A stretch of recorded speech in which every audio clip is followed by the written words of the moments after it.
നമസ്കാരം. പയൻഡിപ്പയിലേക്ക് സ്വാഗതം. മുഖ്യമന്ത്രിയെ പോലും തീരുമാനിക്കാനാകാതെ കസേരയ്ക്കായി പരസ്പരം വെട്ടി നിൽക്കുന്ന കോൺഗ്രസ്. ജനങ്ങളുടെ പ്രശ്നങ്ങൾ കാത്തിരിക്കട്ടെ, ആദ്യം ആര് കസേരയിൽ ഇരിക്കണം എന്ന പോരാണ് ഇപ്പോൾ കോൺഗ്രസിൽ നടക്കുന്നത്. വി.ഡി. സതീശൻ വഴങ്ങുന്നില്ല, രമേശ് ചെന്നിത്തല പിന്മാറുന്നില്ല, കെ.സി. വേണുഗോപാൽ ഡൽഹി ശക്തി ഇറക്കുന്നു. പക്ഷേ തീരുമാനം ഹൈക്കമാൻഡിന് ഇന്നും മറുപടിയില്ല. ഇത് പാർട്ടിയോ അല്ലെങ്കിൽ കസേരയ്ക്കായുള്ള റിയാലിറ്റി ഷോയോ? ജനങ്ങൾ നേതാവിനെ തേടുമ്പോൾ നേതാക്കൾ തമ്മിൽ തന്നെ പോരടിക്കുന്ന കാഴ്ചയാണ് കേരളം കാണുന്നത്. അധികാരത്തിന്റെ മണം കിട്ടുമ്പോൾ ഐക്യം തകരുന്ന രാഷ്ട്രീയത്തിന്റെ ജീവനുള്ള ഉദാഹരണം. ഒടുവിൽ ചോദ്യം ഒന്ന് മാത്രം: ഇങ്ങനെ തമ്മിലടിക്കുന്നവർ കേരളത്തിന് എന്ത് ഭരണം നൽകും?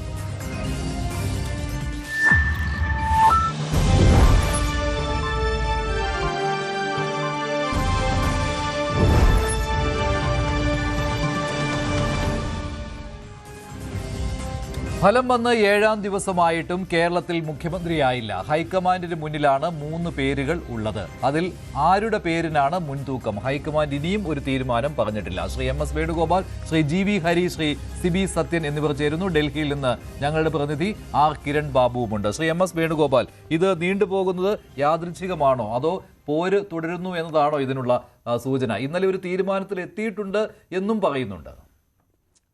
സത്യത്തിൽ ഹൈക്കമാൻഡിന് ഒരു തീരുമാനമെടുക്കാൻ കഴിയാതായിരിക്കുന്നു എന്നുള്ളതാണ് സത്യം. നിയമസഭയിലെ ഭൂരിപക്ഷമാണോ തെരുവിലെ ഭൂരിപക്ഷമാണോ പ്രധാനം എന്ന് ചിന്തിക്കേണ്ട വിധത്തിലേക്ക് കാര്യങ്ങൾ കേരളത്തിൽ പോയിരിക്കുന്നു. തെരുവിൽ ഇനിയൊന്നും വേണ്ട എന്ന് പറഞ്ഞിട്ടുണ്ട്, അതനുസരിക്കുകയും ചെയ്തിട്ടുണ്ട് അണികൾ. അതെ, തെരുവിൽ ഭൂരിപക്ഷം തെളിയിക്കേണ്ട എന്ന് പറഞ്ഞിട്ടുണ്ടെങ്കിലും തെരുവിലിറങ്ങിയത് ഒരു പുതിയ കീഴ്വഴക്കമായി ഹൈക്കമാൻഡിന് തലവേദന ഉയർത്തുന്നു. കാരണം ഇവിടെ മാത്രമല്ല, കർണാടകയിൽ ഡി.കെ. ശിവകുമാർ ഇത്തരത്തിൽ തെരുവിലിറങ്ങിയാൽ എന്തായിരിക്കും അവസ്ഥ? ഇവൻ റേവന്ത് റെഡ്ഡിക്കെതിരെയും തെരുവിലിറങ്ങാൻ ചിലരൊക്കെ റെഡിയായി നിൽക്കുന്നു എന്നാണ് അറിയുന്നത്. അപ്പോൾ തെരുവിലെ സമരം കൊണ്ട് മുന്നോട്ട് പോയാൽ കോൺഗ്രസ്സിന് കൂടുതൽ തലവേദന സൃഷ്ടിക്കുമെന്ന് ഹൈക്കമാൻഡിന് ബോധ്യമുണ്ട്. അതുകൊണ്ടാണ് ഇപ്പോൾ ഒരു കൂളിംഗ് ടൈം കൊടുത്തിരിക്കുന്നത്. എന്തായാലും 3 പേരിൽ ആര് എന്നുള്ളത് ഇപ്പോഴും തീരുമാനമായിട്ടില്ല. അതത്ര എളുപ്പവുമല്ല. കാരണം 3 വിധത്തിൽ വന്നിരിക്കുന്നു. നിയമസഭയിൽ ഏറ്റവും കൂടുതൽ കൈപൊക്കിയിരിക്കുന്നത് കെ.സി. വേണുഗോപാലിന് വേണ്ടിയാണെങ്കിൽ ഘടകകക്ഷികളിൽ ഭൂരിഭാഗവും വി.ഡി. സതീശന് അനുകൂലമാണ്. പക്ഷേ ഒരു നല്ല സമരിയക്കാരൻ എന്നുള്ള നിലയ്ക്ക് രമേശ് ചെന്നിത്തലയെയും കേന്ദ്രം പരീക്ഷിക്കുന്നുണ്ട് ഡൽഹി ഹൈക്കമാൻഡ്. അപ്പോൾ ഇങ്ങനെ വരുമ്പോൾ അവസാനം ഇപ്പോൾ ബാറ്റൺ ഖാർഗെയിൽ നിന്ന് രാഹുൽ ഗാന്ധിയിലേക്കും രാഹുൽ ഗാന്ധിയിൽ നിന്ന് ഇപ്പോൾ സോണിയാഗാന്ധിയിലേക്കും എത്തിയിരിക്കുന്നു. ഈ ബാറ്റൺ ഇനി സോണിയാഗാന്ധി എ.കെ. ആന്റണിയുമായി സംസാരിക്കുമ്പോൾ എന്താകുമെന്നുള്ളതാണ് ആകാംക്ഷ.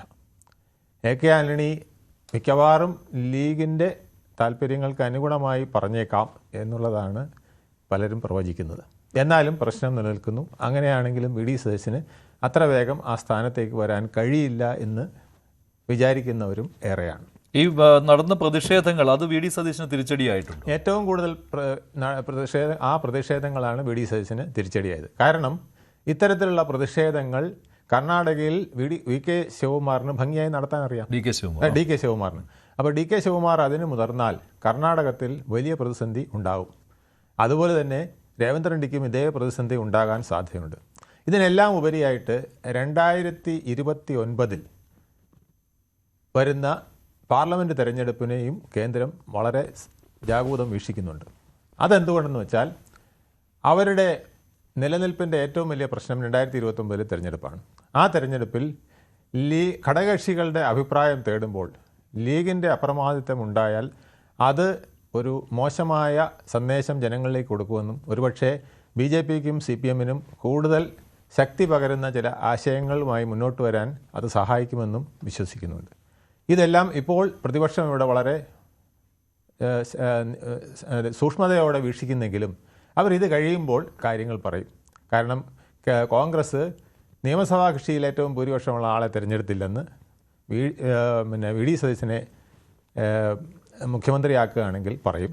അതുപോലെ തന്നെ കെ.സിയെ മുഖ്യമന്ത്രിയാക്കിയാൽ തിരിച്ചും കെ.സിയെ മുഖ്യമന്ത്രിയാക്കിയാൽ ഏറ്റവും പ്രധാനപ്പെട്ട നിയമസഭാ കക്ഷിയുടെ സമ്മതിയുള്ള ആളിനെ ആണ് എടുത്തതെന്നും ജനപിന്തുണയുള്ള ആളിനെയും ഘടകകക്ഷിയുടെ ആളിനെയും തഴഞ്ഞെന്നും മരിച്ചായാൽ തിരിച്ചെന്നും പറഞ്ഞ് നമ്മുടെ പ്രതിപക്ഷ കക്ഷികൾ ശക്തമായി രംഗത്തിറങ്ങും. ഇപ്പോൾ അവരെല്ലാം വീക്ഷിച്ചുകൊണ്ടിരിക്കുന്നത് ഈ കളി എത്ര വരെ പോകുമെന്നാണ്. മുഖ്യമന്ത്രി ആരപ്പ എന്ന ചോദ്യവുമായിട്ടാണ് ഇപ്പോൾ നിൽക്കുന്നത്. ഇങ്ങനെ പോയി കഴിഞ്ഞാൽ മുഖ്യമന്ത്രി കഴിഞ്ഞ് മന്ത്രിമാർ ആരപ്പ എന്ന ചോദ്യത്തിലേക്ക് പോകുമ്പോൾ അത് അതിനേക്കാൾ വലിയ പ്രതിസന്ധിയിലേക്ക് പോവുകയാണ്. കോൺഗ്രസ് മൂന്നായി നിൽക്കുന്നത് ഒരിക്കലും കോൺഗ്രസിന് ഭൂഷണമല്ല, പ്രത്യേകിച്ച് രണ്ടാമത്തെ തിരിച്ചുവരവിന് ശേഷം.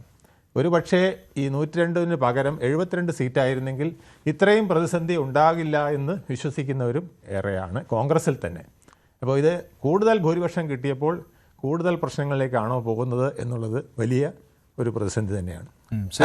ജി വി ഹരി, ഇത് ഒരു കോൺഗ്രസിന് ഭൂഷണമായ ഒരു കാര്യമല്ല. നിങ്ങൾ പറയും കോൺഗ്രസിൽ ഇത് പതിവാണ്, ഇങ്ങനെ ജനാധിപത്യ പാർട്ടിയിൽ തർക്കങ്ങൾ വരും, അവിടെ അഭിപ്രായം പറയുവാനുള്ള സ്വാതന്ത്ര്യമുണ്ട് എന്നൊക്കെ പറയുമ്പോഴും ഇതൊരു മോശം അവസ്ഥയാണ് ഉണ്ടാക്കിയിരിക്കുന്നത്. ഒരാഴ്ചയാകുന്നു ഫലം വന്നിട്ട്, പക്ഷെ മുഖ്യമന്ത്രി ആരെന്ന് തീരുമാനിക്കുവാൻ ഹൈക്കമാൻഡിന് കഴിയുന്നില്ല എന്ന് പറയുമ്പോൾ അത്ര വലിയ തർക്കം എന്താണ്?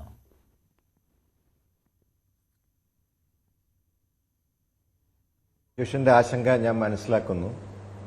ആദ്യം കേരളത്തിൽ ഇതിനു മുമ്പുള്ള സർക്കാരുകൾ ഒരുപാട് ദൂരം പോകുന്നില്ല, 10 കൊല്ലപ്പ് സർക്കാർ, 2 സർക്കാർ, പിണറായി സർക്കാർ അധികാരത്തിൽ വന്നതെന്ന് നമുക്ക് ആദ്യം പരിശോധിക്കാം. ശ്രീ പിണറായി വിജയൻ ആദ്യമായിട്ട് അധികാരത്തിൽ വരുന്നത് 2016 മെയ് 25-നാണ്. ആ സർക്കാർ തിരഞ്ഞെടുപ്പ് ഫലം പ്രഖ്യാപിച്ചത് 2016 മെയ് 19-നായിരുന്നു.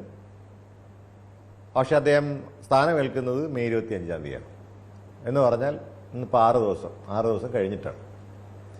രണ്ടാമത് പിണറായി സർക്കാരിൻ്റെ ഈ സർക്കാർ അധികാരത്തിൽ വരുമ്പോൾ 2021 മെയ്യിലാണ് ഫലം പ്രഖ്യാപിച്ചത്, മെയ് 2-ാം തീയതി. സത്യപ്രതിജ്ഞ 2021 മെയ് 10-ാം തീയതിയാണ്, 20-ാം തീയതിയാണ്. എന്ന് പറഞ്ഞാൽ 18 ദിവസം കഴിഞ്ഞിട്ടാണ്. അപ്പോഴൊന്നും ഈ ആശങ്ക, മഞ്ജുഷിന്റെ ഈ ആശങ്ക ഞാൻ കണ്ടു. കഴിഞ്ഞൊന്നും ഒരു തർക്കവും ഇല്ലായിരുന്നു. ഇവിടെ ഇത് കേരളത്തിലെ കാര്യമാണ്. രാജസ്ഥാനിൽ ഒരു തർക്കവും ഇല്ലായിരുന്നു. അവിടെ ഒരു തർക്കവും ഇല്ലാഞ്ഞിട്ട് പോലും 18 ദിവസം ആയി എന്ന് ഞാൻ പറഞ്ഞു വരുന്നത്. ഇവിടെ നിങ്ങൾ പറയുന്ന തർക്കമുണ്ടെന്ന്, ഞങ്ങൾക്ക് ഒരു തർക്കവും ഇല്ല. ഇന്നലെ ഈ കാര്യങ്ങളെക്കുറിച്ച് ഡൽഹിയിൽ മഞ്ജുഷേ നമ്മൾ പറഞ്ഞതാണ്, ഞങ്ങളുടെ ഇതിന്റെ ഈ മുഖ്യമന്ത്രിയുടെ തെരഞ്ഞെടുപ്പാണെങ്കിലും പ്രതിപക്ഷ നേതാവിന്റെ തെരഞ്ഞെടുപ്പിലാണെങ്കിലും 2 ഫേസുകളാണുള്ളത്. ഇത് നമ്മൾ ഒട്ടേറെ തവണ സംസാരിച്ചിട്ടുള്ള കാര്യമാണ്, അതുകൊണ്ട് ഞാൻ തന്നെ ആവർത്തിക്കുകയാണ്. ഒന്നാമത്തെ ഫേസ് എന്ന് പറയുന്നത് കേന്ദ്ര നിരീക്ഷകർ കേരളത്തിൽ വരിക, അല്ലെങ്കിൽ ഏത് സംസ്ഥാനത്താണോ തെരഞ്ഞെടുപ്പ് നടന്ന് അവിടെ പോവുക, അവിടെയുള്ള തിരഞ്ഞെടുക്കപ്പെട്ടിട്ടുള്ള MLA-മാരെ കാണുക, അവരുടെ അഭിപ്രായം ആരായുക, അത് സമാഹരിക്കുക, അത് ഡൽഹിയിൽ റിപ്പോർട്ടായി കൊടുക്കുക. ഇത് കേരളത്തിലെ മാത്രമല്ല കേട്ടോ, കേരളത്തിൽ ഇന്ത്യയിലെ ഏത് സംസ്ഥാനത്താണെങ്കിലും ഇതിന് ഒരു വ്യത്യാസമില്ല. രണ്ടാമത് ഇതുമായി ബന്ധപ്പെട്ട നേതാക്കന്മാരെ ഡൽഹിയിലേക്ക് വിളിപ്പിച്ച് അവരുമായി ഇതാണ് സ്ഥിതി എന്ന് പറയുക അവരോട്. ഇപ്പൊ കർണാടകത്തിൽ അവിടുത്തെ പ്രധാനപ്പെട്ട നേതാക്കന്മാരായ സിദ്ധരാമയ്യയും അതോടൊപ്പം തന്നെ അവിടെയും തർക്കങ്ങൾ ഉണ്ടായിരുന്നു എന്ന് നിങ്ങൾ പറയുന്നത് പോലെ, മാധ്യമങ്ങൾ പറയുന്നത് തർക്കങ്ങൾ ഉണ്ടായിരുന്നെങ്കിൽ അവരെ അവിടെ വിളിച്ചിട്ടുണ്ട്, അവരോടൊരു കാര്യം പറഞ്ഞിട്ടുണ്ട്, അത് പ്രഖ്യാപിച്ചിട്ടുണ്ട്. ഇന്നലെ കേരളത്തിൽ തർക്കമുണ്ട് എന്ന് പറയപ്പെടുന്ന 3 നേതാക്കന്മാരെ അവിടെ വിളിച്ചിട്ടുണ്ട്, അവരുമായി 3-3.5 മണിക്കൂർ സംസാരിച്ചിട്ടുണ്ട്, അവരൊരു തീരുമാനം എടുത്തിട്ടുണ്ട്. ആ തീരുമാനം കൃത്യസമയത്ത് പുറത്തു വരും. ഞാൻ മനസ്സിലാക്കുന്നത് ചൊവ്വാഴ്ചയോ ബുധനാഴ്ചയോ തീരുമാനം വരുമെന്നാണ്. അപ്പൊ അതുകൊണ്ട് ഈ തീരുമാനങ്ങളൊക്കെ തന്നെ വളരെ കൃത്യതയോടുകൂടിയിട്ടാണ് നടക്കുന്നത്. ഒരു ലാഗും ഈ കാര്യത്തിലില്ല. കാരണം ഇത് ഇവിടെ മാത്രമല്ല, കേരളത്തിൽ നിന്ന് പുറത്തായിട്ടുള്ള പല സംസ്ഥാനങ്ങളിലും BJP സർക്കാരുകൾ, അല്ല അതാണല്ലോ ഞാൻ പറഞ്ഞത്, കുറച്ച് പ്രൊസീജിയറൽ കാര്യങ്ങളുണ്ട്. എല്ലാവരുമായിട്ട് സംസാരിക്കണ്ടേ? നമുക്കിപ്പോ ഇന്നലെ രാത്രി ഈ നമ്മുടെ ഈ ഡിസ്കഷൻ അവസാനിച്ച് എത്ര മണിക്കാണെന്ന് മഞ്ജുഷ് ലൈവ് ഇത് കൊടുത്ത ആളെന്ന നിലയിൽ മഞ്ജുഷിന് അറിയാമല്ലോ. ഏകദേശം 9-10 മണിയായി. ഇന്ന് ശ്രീ രാഹുൽ ഗാന്ധി ഡൽഹിയിലില്ല. അദ്ദേഹം ഇന്ന് വിജയുടെ സത്യപ്രതിജ്ഞയുമായി ബന്ധപ്പെട്ട് അദ്ദേഹം ചെന്നൈയിലേക്ക് പോയിട്ടുണ്ട്. അദ്ദേഹം രാത്രി മാത്രമേ മടങ്ങിയെത്തുകയുള്ളൂ. ഖാർഗേജി ഇന്ന് ബാംഗ്ലൂരിലേക്ക് പോയിട്ടുണ്ട്. അദ്ദേഹം ഇനി ചൊവ്വാഴ്ച മാത്രമേ ഡൽഹിയിലേക്ക് വരികയുള്ളൂ. ഇങ്ങനെയുള്ള പല കാര്യങ്ങളും നിലനിൽക്കുമ്പോൾ പല ആളുകളോട് സംസാരിക്കേണ്ടതുണ്ട്. നേരത്തെ തന്നെ സൂചിപ്പിച്ചല്ലോ, കേരളത്തിലെ പ്രമുഖരായിട്ടുള്ള മുൻ KPCC അധ്യക്ഷന്മാരോട് സംസാരിക്കേണ്ടതുണ്ട്. അത് ശ്രീ VM സുധീരനോട് സംസാരിക്കും, ശ്രീ K മുരളീധരനോട് സംസാരിക്കും, ശ്രീ മുല്ലപ്പള്ളി രാമേന്ദ്രനോട് സംസാരിക്കും. അങ്ങനെയുള്ള പ്രമുഖരായ നേതാക്കന്മാരോട് സംസാരിക്കാനുണ്ട്. ഘടകകക്ഷി നേതാക്കളോട് ഞങ്ങളുടെ തീരുമാനം ഇതാണ്, ഞങ്ങൾ ഇന്നലെ ഈ കാര്യങ്ങളൊക്കെ സംസാരിച്ച് ഒരു ധാരണ ഉണ്ടാക്കിയിട്ടുണ്ട്. ആ ധാരണയുടെ അടിസ്ഥാനത്തിൽ 3 നേതാക്കന്മാരും അണികളോട് സംസാരിക്കാൻ പറഞ്ഞിട്ടുണ്ട്. അത് അവർ വന്നു, സംസാരിച്ചു. ഇതിന്റെ ചുമതലയുള്ള ദീപാദാസ് മുൻഷി, കേരളത്തിന്റെ ചുമതലയുള്ള ദീപാദാസ് മുൻഷി അത് വിവരം കൃത്യമായി പറഞ്ഞിട്ടുണ്ട്. അതുകൊണ്ട് തന്നെ ഇതിനകത്ത് ഒരു തരത്തിലുള്ള ലാഗും ഇല്ല. MLA-മാരുടെ പിന്തുണയിൽ തലപ്പൊക്കം കിട്ടിയ ആൾക്ക് KC വേണുഗോപാലിന് പിന്തുണ കുറഞ്ഞു പോകുമല്ലോ സ്വാഭാവികമായിട്ടും. അപ്പോൾ വീണ്ടും അത് മറ്റു ചർച്ചകളിലേക്ക് പോകേണ്ടി വരും. അപ്പോൾ താങ്കൾ ഈ പറഞ്ഞ പോലെ അത് ഇനിയും നീണ്ടുപോകുന്നു എന്നാവുമല്ലോ. നോക്കൂ, അങ്ങനെയല്ല. ഈ ഞങ്ങള് ഇല്ല, അതുകൊണ്ടാണല്ലോ ഞാൻ പറഞ്ഞത് നമുക്ക് 23-ാം തീയതി വരെ സമയമുണ്ട്. അടുത്ത സർക്കാർ കേരളത്തിൽ അധികാരത്തിൽ വരാൻ നിലവിലുള്ള സാഹചര്യത്തിൽ താങ്കൾക്ക് തന്നെ അറിയാവുന്നതാണ്, മാധ്യമപ്രവർത്തകർ എന്ന നിലയിൽ ഈ സർക്കാരിന് 23-ാം തീയതി വരെയാണ് അവർക്ക് തുടരാൻ സാധിക്കുക, കാവൽ സർക്കാരിന്. ആ 23-ാം തീയതി വരെയുള്ള സമയം വരെയൊന്നും പോവില്ല. അങ്ങനെയൊന്നും വിഷമമൊന്നും വിചാരിക്കേണ്ട. 15-ാം തീയതിക്കുള്ളിൽ തന്നെ അതിന്റെ തീരുമാനം ഏകദേശം ആവുമെന്നാണ് ഞാൻ മനസ്സിലാക്കുന്നത്. കാരണം എനിക്കറിയില്ല ഇതൊക്കെ തീരുമാനിക്കേണ്ടത് അല്ലെങ്കിൽ പറയേണ്ട കാര്യങ്ങളൊക്കെ. പക്ഷേ ഞാൻ എന്റെ ഒരു നിഗമനവും എനിക്ക് ഈ കാര്യങ്ങളൊക്കെ നിരീക്ഷിക്കുന്ന ഒരാളെന്ന നിലയിൽ ഞാൻ എന്റെ അഭിപ്രായം പറയുന്നത് മാത്രമാണ്. പാർട്ടി ഔദ്യോഗികമായി അത്തരത്തിലൊരു തീരുമാനം പറഞ്ഞിട്ടില്ലാത്തത് കൊണ്ടാണ് എനിക്കത് ഔദ്യോഗികമായി പറയാൻ കഴിയാത്തത്. അതുകൊണ്ട് ഇതിനകത്ത് ഒരു ലാഗുമില്ല. കാരണം ഞാൻ പറഞ്ഞല്ലോ, ഞങ്ങളുടെ ഏറ്റവും പ്രധാനപ്പെട്ട ഞങ്ങളുടെ ഘടകകക്ഷികളായിട്ടുള്ള ലീഗ്, അതോടൊപ്പം തന്നെ RSP, അതോടൊപ്പം തന്നെ നമുക്കറിയാവുന്നതുപോലെ ജോസഫ് വിഭാഗം ആളുകൾ, ഇവരോടൊക്കെ നമുക്ക് സംസാരിക്കണം. CMPയോട് സംസാരിക്കണം. ഇവരോടൊക്കെ സംസാരിച്ചിട്ട് ഞങ്ങളുടെ അഭിപ്രായം, ഞങ്ങളുടെ CLP, അതായത് കോൺഗ്രസ് ലെജിസ്ലേറ്റീവ് പാർട്ടി ലീഡറായി ഞങ്ങൾ തെരഞ്ഞെടുത്തിരിക്കുന്നത് ഇദ്ദേഹത്തെയാണ്. അത് ആരാണെന്നുള്ളത് ഹൈക്കമാൻഡ് അവരോട് പറയും. അപ്പൊ അതിനകത്ത് ഇതാണ് ഞങ്ങളുടെ തീരുമാനം എന്ന് പറഞ്ഞു കഴിഞ്ഞാൽ അത് പറയാനുള്ളൊരു മര്യാദ ഞങ്ങൾ കാണിക്കേണ്ടതുണ്ടല്ലോ. അപ്പൊ അത് കാണിക്കണം. താങ്കൾ പറഞ്ഞതുപോലെ ചിലപ്പോൾ 4-5 ദിവസം എടുത്തേക്കും. കാരണം ഇവരോടൊക്കെ സംസാരിക്കണം. കാരണം ഞങ്ങൾക്ക് ധൃതിയുടെ ആവശ്യമില്ല. കാരണം 23-ാം തീയതി വരെ നമുക്ക് സമയമുണ്ട്. ഒരു 15-ാം തീയതിക്കുള്ളിൽ തന്നെ ഈ കാര്യങ്ങളൊക്കെ നടത്തിയാൽ മതിയാകും. കാരണം ഭൂരിപക്ഷത്തിന്റെ പ്രശ്നങ്ങളില്ലാത്തത് കൊണ്ട് ഇനി ഗവർണർ പോകുമോ വരുമോ എന്നുള്ള പ്രശ്നങ്ങളൊന്നും അത്തരത്തിലുമില്ല.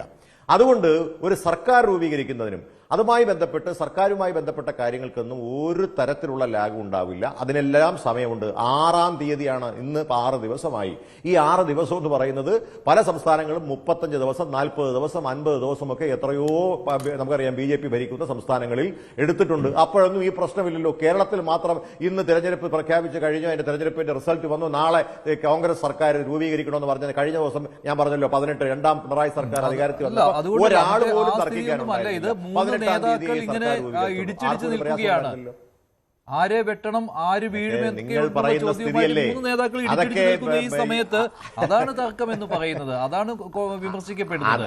ഇങ്ങനെ വിമർശിക്കപ്പെടുന്നതിന് വേണ്ടിയുള്ള അല്ലല്ല, അതൊക്കെ ഇവിടെ മാധ്യമങ്ങളുടെ സൗകര്യത്തിന് പറഞ്ഞോളൂ. ഞങ്ങൾക്ക് അതൊരു ബുദ്ധിമുട്ടുള്ള കാര്യമല്ല. നിങ്ങൾ നിങ്ങളുടെ കാണുന്ന ആളുകൾക്ക്, നിങ്ങളുടെ പ്രേക്ഷകരോട് അവരൊക്കെ അവരോട് TRP റേറ്റിംഗ് കൂട്ടുന്നതിന് വേണ്ടി ഇങ്ങനെയൊക്കെ പറയുന്നതുകൊണ്ട് ഞങ്ങൾക്ക് ബുദ്ധിമുട്ടൊന്നുമില്ല. പക്ഷെ ഞങ്ങളെ സംബന്ധിച്ചിടത്തോളം ഇതിനകത്ത് ഒരു കൺഫ്യൂഷനും ഇല്ല.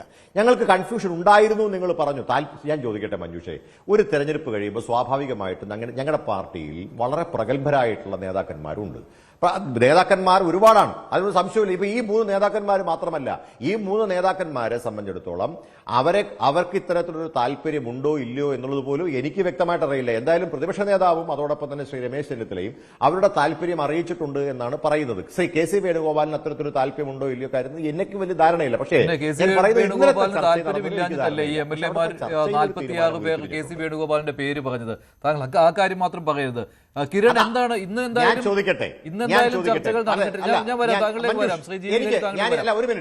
ഞാൻ ചോദിക്കുന്ന ഒരു മിനിറ്റ് എനിക്ക് ഒറ്റ ചോദ്യം, മഞ്ജുഷയുടെ ഒറ്റ ചോദ്യം. മഞ്ജുഷേ, ഏതെങ്കിലും ഒരു MLA-യോട് അദ്ദേഹം എന്റെ പേര് പറയണമെന്ന് പറഞ്ഞതായിട്ട് മഞ്ജുഷിന് അറിയാമോ? പിന്നെ അതല്ലാതെ ഏതെങ്കിലും ഒരു MLA-യോട് എന്റെ പേര് എന്ന് അദ്ദേഹം പറഞ്ഞിട്ടുള്ളതായി അറിയാമോ? എനിക്കറിയില്ല.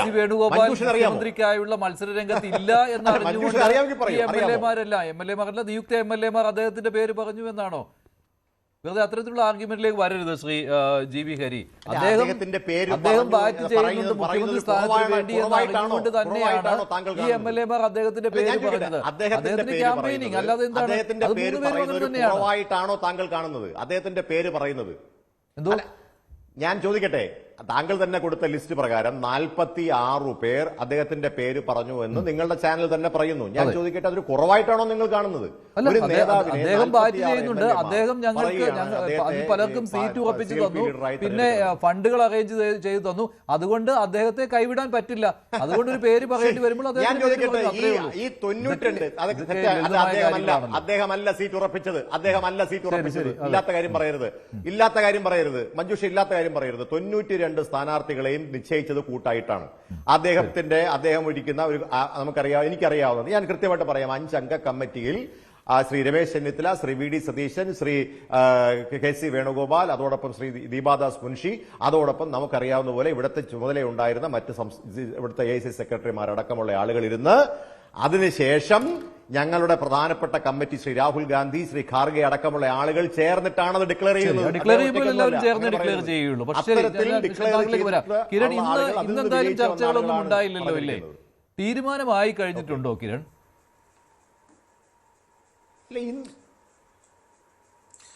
മഞ്ജുഷ, തീരുമാനമായിട്ടില്ല എന്നത് ഉറപ്പിച്ച് തന്നെ പറയാൻ കഴിയും. തീരുമാനം ആയി വെച്ചിട്ട് അത് പ്രഖ്യാപിക്കാൻ 2 ദിവസം കഴിയട്ടെ എന്ന മട്ടിലൊന്നും നിൽക്കുകയല്ല. ഇന്നലത്തെ ചർച്ചയുടെയൊക്കെ ഏറ്റവും ക്ലോസ് ആയ ഒരു ഒറ്റയ്ക്കൊറ്റയ്ക്ക് നടത്തിയ ചർച്ചയുടെ വിശദാംശങ്ങളൊന്നും പുറത്തു വന്നിട്ടില്ല എങ്കിൽ പോലും ഏകദേശം അവർ പൊതുവായി നടത്തിയ ചർച്ചയുടെ വിശദാംശങ്ങളൊക്കെ അത്യാവശ്യം പുറത്തു വന്നിട്ടുണ്ട്. ഇന്നലത്തെ ചർച്ചയിൽ ഡെഡ് ലോക്കിലേക്ക് പോയി എന്നുള്ളതാണ് കാരണം ഡെഡ് ലോക്കിലേക്ക് പോകാനുള്ള പ്രധാനപ്പെട്ട ഒരു കാരണം MLA-മാരുടെ ഭൂരിപക്ഷം അത് KC വേണുഗോപാലിനാണ് എന്നുള്ളത് അറിയിക്കുന്നു. അവിടെ രണ്ടുപേരും വി ഡി സതീശനും രമേശ് ചെന്നിത്തലയും രണ്ടുപേരും 2 ആർഗ്യുമെന്റ്സ് ആണ് ഉന്നയിക്കുന്നത്. രണ്ടുപേരും രമേശ് ചെന്നിത്തലയുടെ ആർഗ്യുമെന്റ് അങ്ങനെയാണെങ്കിൽ കഴിഞ്ഞ തവണ ഭൂരിപക്ഷം MLA-മാരുടെ ഭൂരിപക്ഷം നോക്കിയാണോ പ്രതിപക്ഷ നേതൃസ്ഥാനത്ത് നിന്ന് തന്നെ മാറ്റിയത്?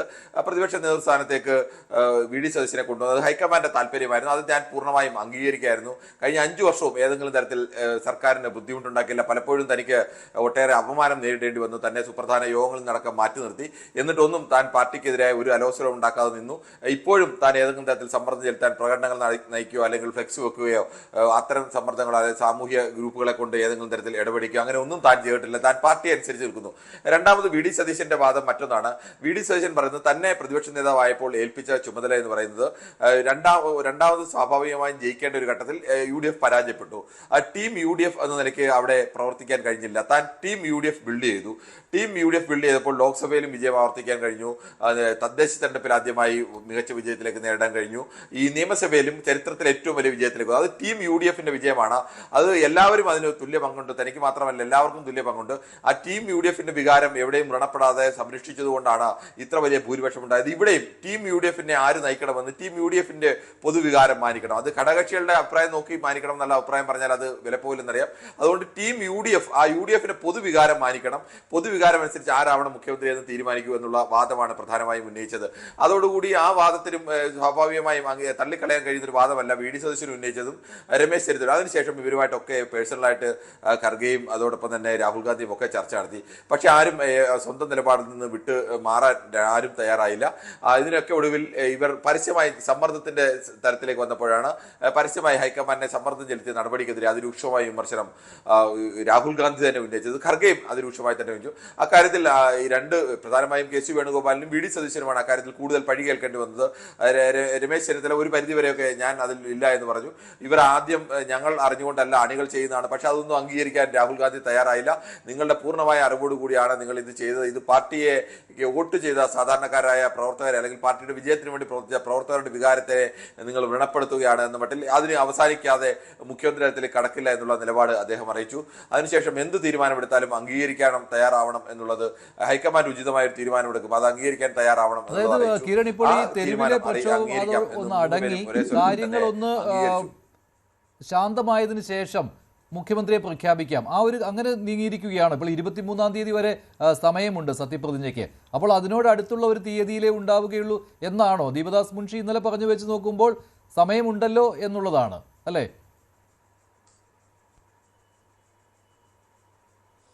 അത്രയും നീണ്ടുപോകാനുള്ള സാധ്യത എന്തായാലും കാണുന്നില്ല. അത്രയും നീണ്ടുപോയാൽ അത് കോൺഗ്രസിന് വല്ലാത്ത രീതിയിൽ ദിവസങ്ങളോളം ചർച്ചയാവും. ഇനിയിപ്പോൾ ദേശീയ മാധ്യമങ്ങൾ ഇതുവരെ ഈ വിഷയത്തിലേക്ക് കടന്നിരുന്നില്ല. കാരണം തമിഴ്നാടായിരുന്നു അവരുടെ ഇഷ്ട വിഷയം. ബംഗാളും തമിഴ്നാടും ഒക്കെ കഴിഞ്ഞു. അവിടെയൊക്കെ കഴിഞ്ഞപ്പോൾ സ്വാഭാവികമായും ഇനി കേരളത്തിലേക്ക് വരും. ദേശീയ മാധ്യമങ്ങളടക്കം വലിയ ചർച്ചയാവും. അതുകൊണ്ട് തന്നെ അങ്ങനെ നീണ്ടുപോകുന്ന ഒരവസ്ഥയിലേക്ക് കോൺഗ്രസ് കൊണ്ടുപോയില്ല. നാളെ നടക്കാനുള്ള സാധ്യത ഒരു പരിധിക്കപ്പുറം നമുക്ക് ഉറപ്പിച്ചു പറയാൻ കഴിയില്ല. കാരണം നാളെ വൈകുന്നേരത്തോടു കൂടിയ ഖർഗെ തിരിച്ചെത്തു. രാഹുൽ ഗാന്ധി ഇന്ന് തിരിച്ചെത്തിയിട്ടുണ്ട്. ഇനി ഖർഗെയും രാഹുൽ ഗാന്ധിയും ഇതിന് പ്രധാനപ്പെട്ട ഒരു ഘടകം കൂടിയുണ്ട് ഈ വിഷയത്തിൽ. സോണിയാഗാന്ധിയുടെ അഭിപ്രായം തേടാൻ ഇവർ തീരുമാനമെടുത്തിട്ടുണ്ട്. സോണിയാഗാന്ധിയോട് ഇത്തരം ഘട്ടത്തിലൊക്കെ പല ഘട്ടത്തിലും സോണിയാഗാന്ധി അങ്ങനെ ഒരു അഭിപ്രായം കയറി കോൺഗ്രസ് പ്രസിഡന്റിനോടോ രാഹുൽ ഗാന്ധിയോടോ ഇന്നത് നടപ്പാക്കണമെന്ന് പറയുന്ന ഒരാളല്ല. പക്ഷേ സോണിയാഗാന്ധിയുടെ അഭിപ്രായം തേടിക്കഴിഞ്ഞാൽ സോണിയാഗാന്ധി പെട്ടെന്ന് ഒരു തീരുമാനം എടുത്ത് പറയുന്ന ഒരാളല്ല. നേരത്തെ തൊട്ടേ സോണിയാഗാന്ധിയുടെ രീതി അതാണ്. സോണിയാഗാന്ധിയുടെ മുന്നിൽ ഒരു തർക്കം വന്നു കഴിഞ്ഞാൽ അവർ ആ വിഷയത്തിന്റെ വിവിധ വശങ്ങൾ അന്വേഷിക്കും. സോണിയാഗാന്ധിക്ക് വിശ്വാസമുള്ള നേതാക്കളൊക്കെ ഉണ്ട്. അവരുമായിട്ടൊക്കെ ആശയവിനിമയം നടത്തും. ആശയവിനിമയം തീരുമാനമെടുക്കുന്നത് സോണിയാഗാന്ധി ആയിരിക്കും, അല്ലാതെ ഈ പറയുന്ന നേതാക്കളായിരിക്കില്ല. സ്വാഭാവികമായും കേരളത്തിൽ അത് ഒന്നാമത് അങ്ങനെ ആശയവിനിമയം നടത്താൻ സാധ്യതയുള്ള ഒരാൾ എ കെ ആന്റണിയാണ്. എ കെ ആന്റണിയുമായി ആ തരത്തിൽ സോണിയാഗാന്ധി ആശയവിനിമയം നടത്താൻ സാധ്യതയുണ്ട്. അദ്ദേഹത്തിന് ഏതെങ്കിലും തരത്തിൽ ഈ 3 പേർക്കും സ്വാധീനിച്ച് അവരുടെ പേര് പറയിക്കാൻ കഴിയും എന്ന് എനിക്ക് എന്തായാലും തോന്നുന്നില്ല. എ കെ ആന്റണി അദ്ദേഹത്തിന് ഉചിതമായ, കോൺഗ്രസിന് ഉചിതമെന്ന് തോന്നുന്ന, കേരളത്തിലെ കോൺഗ്രസിന്റെ ഭാവിക്കും UDF-ന്റെ ഭാവിക്കും ഉചിതം എന്ന് തോന്നുന്ന ഒരു നിലപാട് ഹൈക്കമാൻഡിനെ അറിയിക്കാൻ, സോണിയാഗാന്ധി അറിയിക്കാൻ സാധ്യതയുണ്ട്. ഇങ്ങനെ പല വിവരങ്ങൾ കിട്ടും. മറ്റൊരു ഏജൻസി കേരളത്തിൽ ഇപ്പോഴും പഠനം നടത്തുന്നുണ്ട്, ഇപ്പോഴും അവർ കേരളത്തിന്റെ രാഷ്ട്രീയം വീക്ഷിക്കുന്നുണ്ട് എന്നുള്ളത് അത് കൺഫേംഡ് അല്ല എന്നതുകൂടി ഞാൻ ആവർത്തിച്ച് പറയുകയാണ്. പക്ഷെ അങ്ങനെ ഒരു പഠനം നടക്കുന്നുണ്ട് എന്നുള്ളതാണ് വിശ്വസനീയമായ ചില ഹൈക്കമാൻഡ് സോഴ്സുകളിൽ നിന്ന് നമുക്ക് വ്യക്തമാകുന്നത്. അവർ കേരളത്തിന്റെ രാഷ്ട്രീയവും ഒക്കെ അവർ പരമാവധി പരിശോധിക്കുന്നുണ്ട്.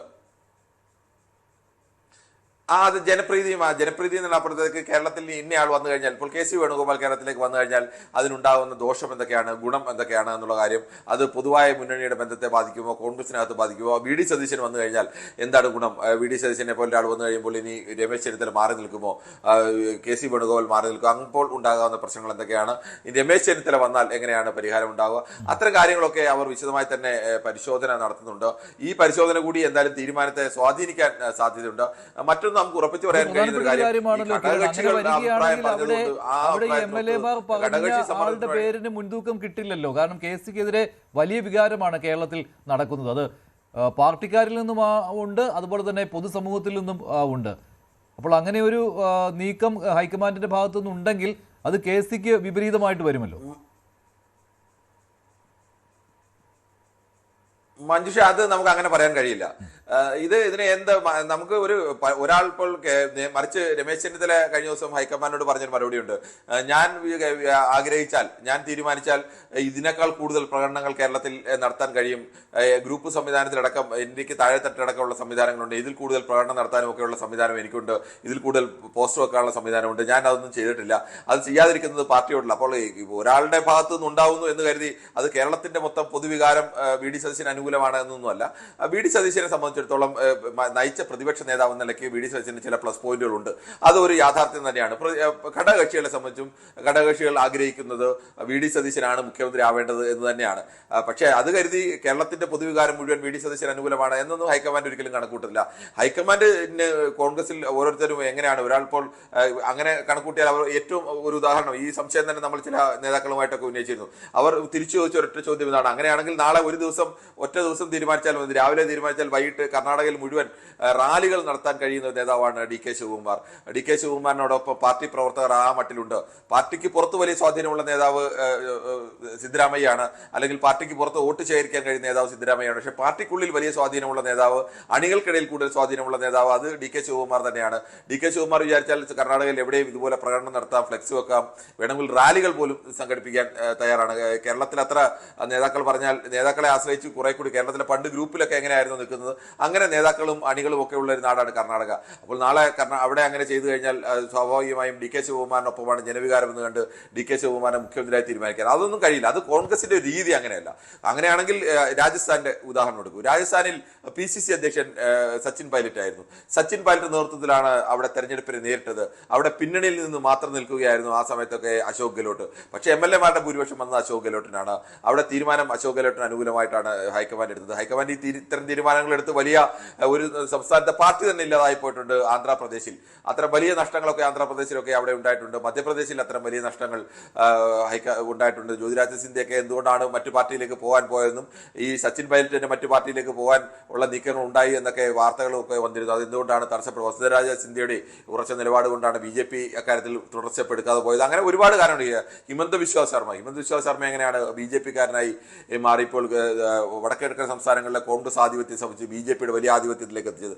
അങ്ങനെ വലിയ നഷ്ടങ്ങൾ ഉണ്ടായപ്പോൾ പോലും കോൺഗ്രസ് ഹൈക്കമാൻഡ് ഇപ്പോഴും പരമ്പരാഗതമായി അവരെങ്ങനെയാണോ ചിന്തിക്കുന്നത്, എങ്ങനെയാണോ തീരുമാനമെടുക്കുന്നത്, ആ രീതിയിൽ തന്നെയാണ് നിൽക്കുന്നത്. അതിന് യാതൊരു സംശയവുമില്ല. അല്ലെങ്കിൽ ഇന്നലെ തന്നെ അവർക്ക് തീരുമാനം പ്രഖ്യാപിക്കുന്നതിന് ഹൈക്കമാൻഡ് തീരുമാനം ഇതാണ്, ഇത് ഞങ്ങൾ പ്രഖ്യാപിക്കുന്നു എന്ന് കരുതി പ്രഖ്യാപിക്കാം. അവർ ചർച്ച നടത്തി നോക്കും.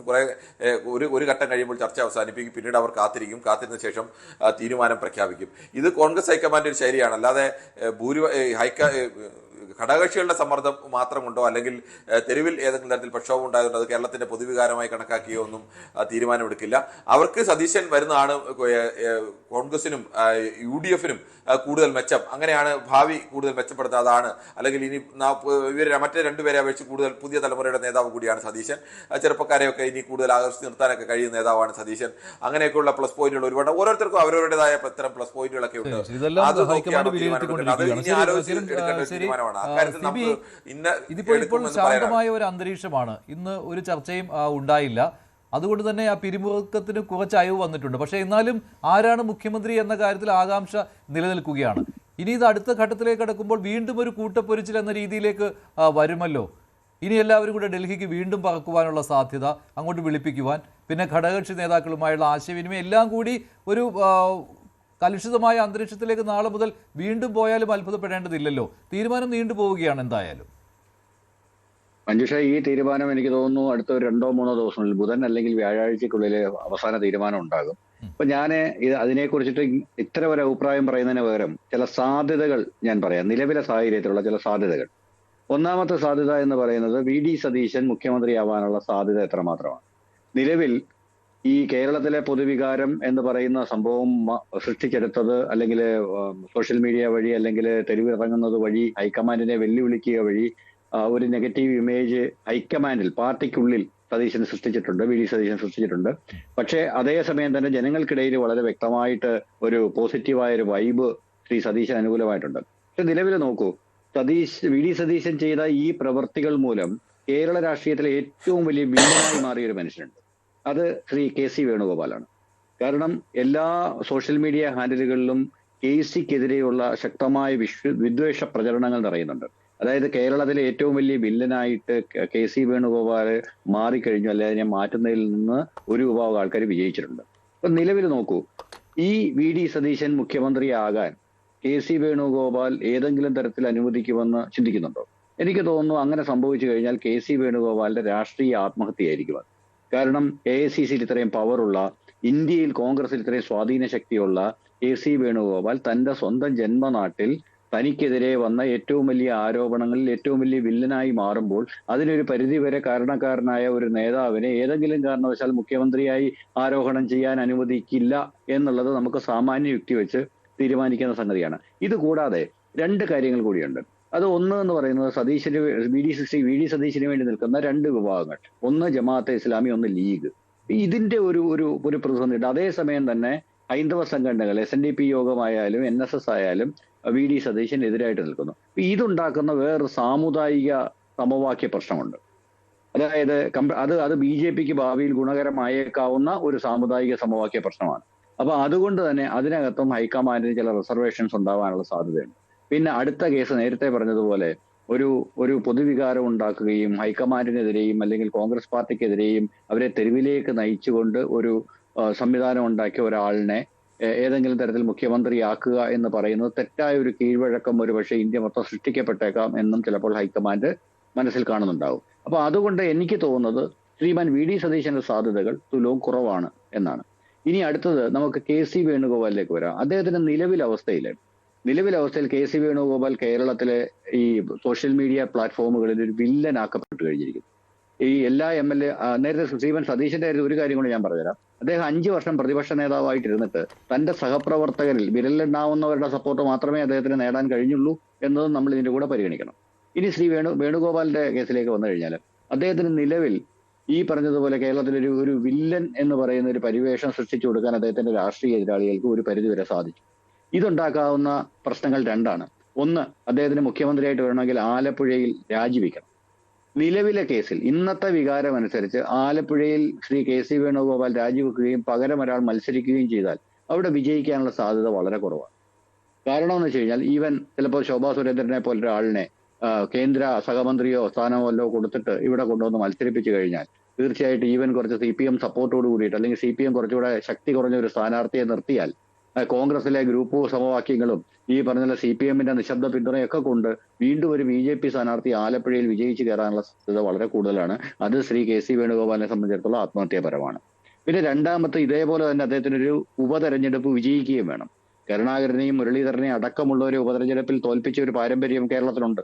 അപ്പം ആ ഒരു സാഹചര്യത്തിൽ അതും വളരെ വളരെ ഹൈ റിസ്ക് ആണ്. അതായത് 2 തെരഞ്ഞെടുപ്പുകൾ നേരിടേണ്ടി വരും.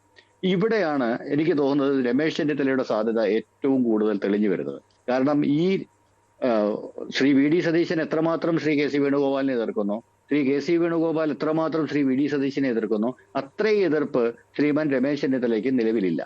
അപ്പം മാത്രവുമല്ല, ആദ്യത്തെ 2.5 വർഷത്തെ ഒരു ടേം സ്പ്ലിറ്റ് എന്ന് പറയുന്ന ഒരു സംഭവത്തിലേക്ക് വന്നു കഴിഞ്ഞാൽ രമേശ് ചെന്നിത്തലയ്ക്ക് ആദ്യ മുഖ്യമന്ത്രി പദവി കൊടുത്തു കഴിഞ്ഞാൽ ഈ പറഞ്ഞ ഉപതെരഞ്ഞെടുപ്പുകൾ ഒഴിവാകും. 3 വർഷത്തിന് ശേഷമാണ് പാർലമെന്റ് തെരഞ്ഞെടുപ്പ്. 2.5 വർഷം കഴിഞ്ഞാൽ ഈ പാർലമെന്റ് സ്ഥാനം രാജിവെച്ച് ശ്രീ കെ സി വേണുഗോപാലിന് തിരിച്ച് കേരളത്തിലെ മുഖ്യമന്ത്രിയായി വരാനുള്ള ഒരു സമവാക്യം ഉണ്ടായാൽ ആലപ്പുഴയിൽ ഉപതെരഞ്ഞെടുപ്പ് ഒഴിവാകും. ലോക്സഭാ തെരഞ്ഞെടുപ്പിന്റെ കൂടെ ഒരു നിയമസഭാ തെരഞ്ഞെടുപ്പ് ഉണ്ടാവും.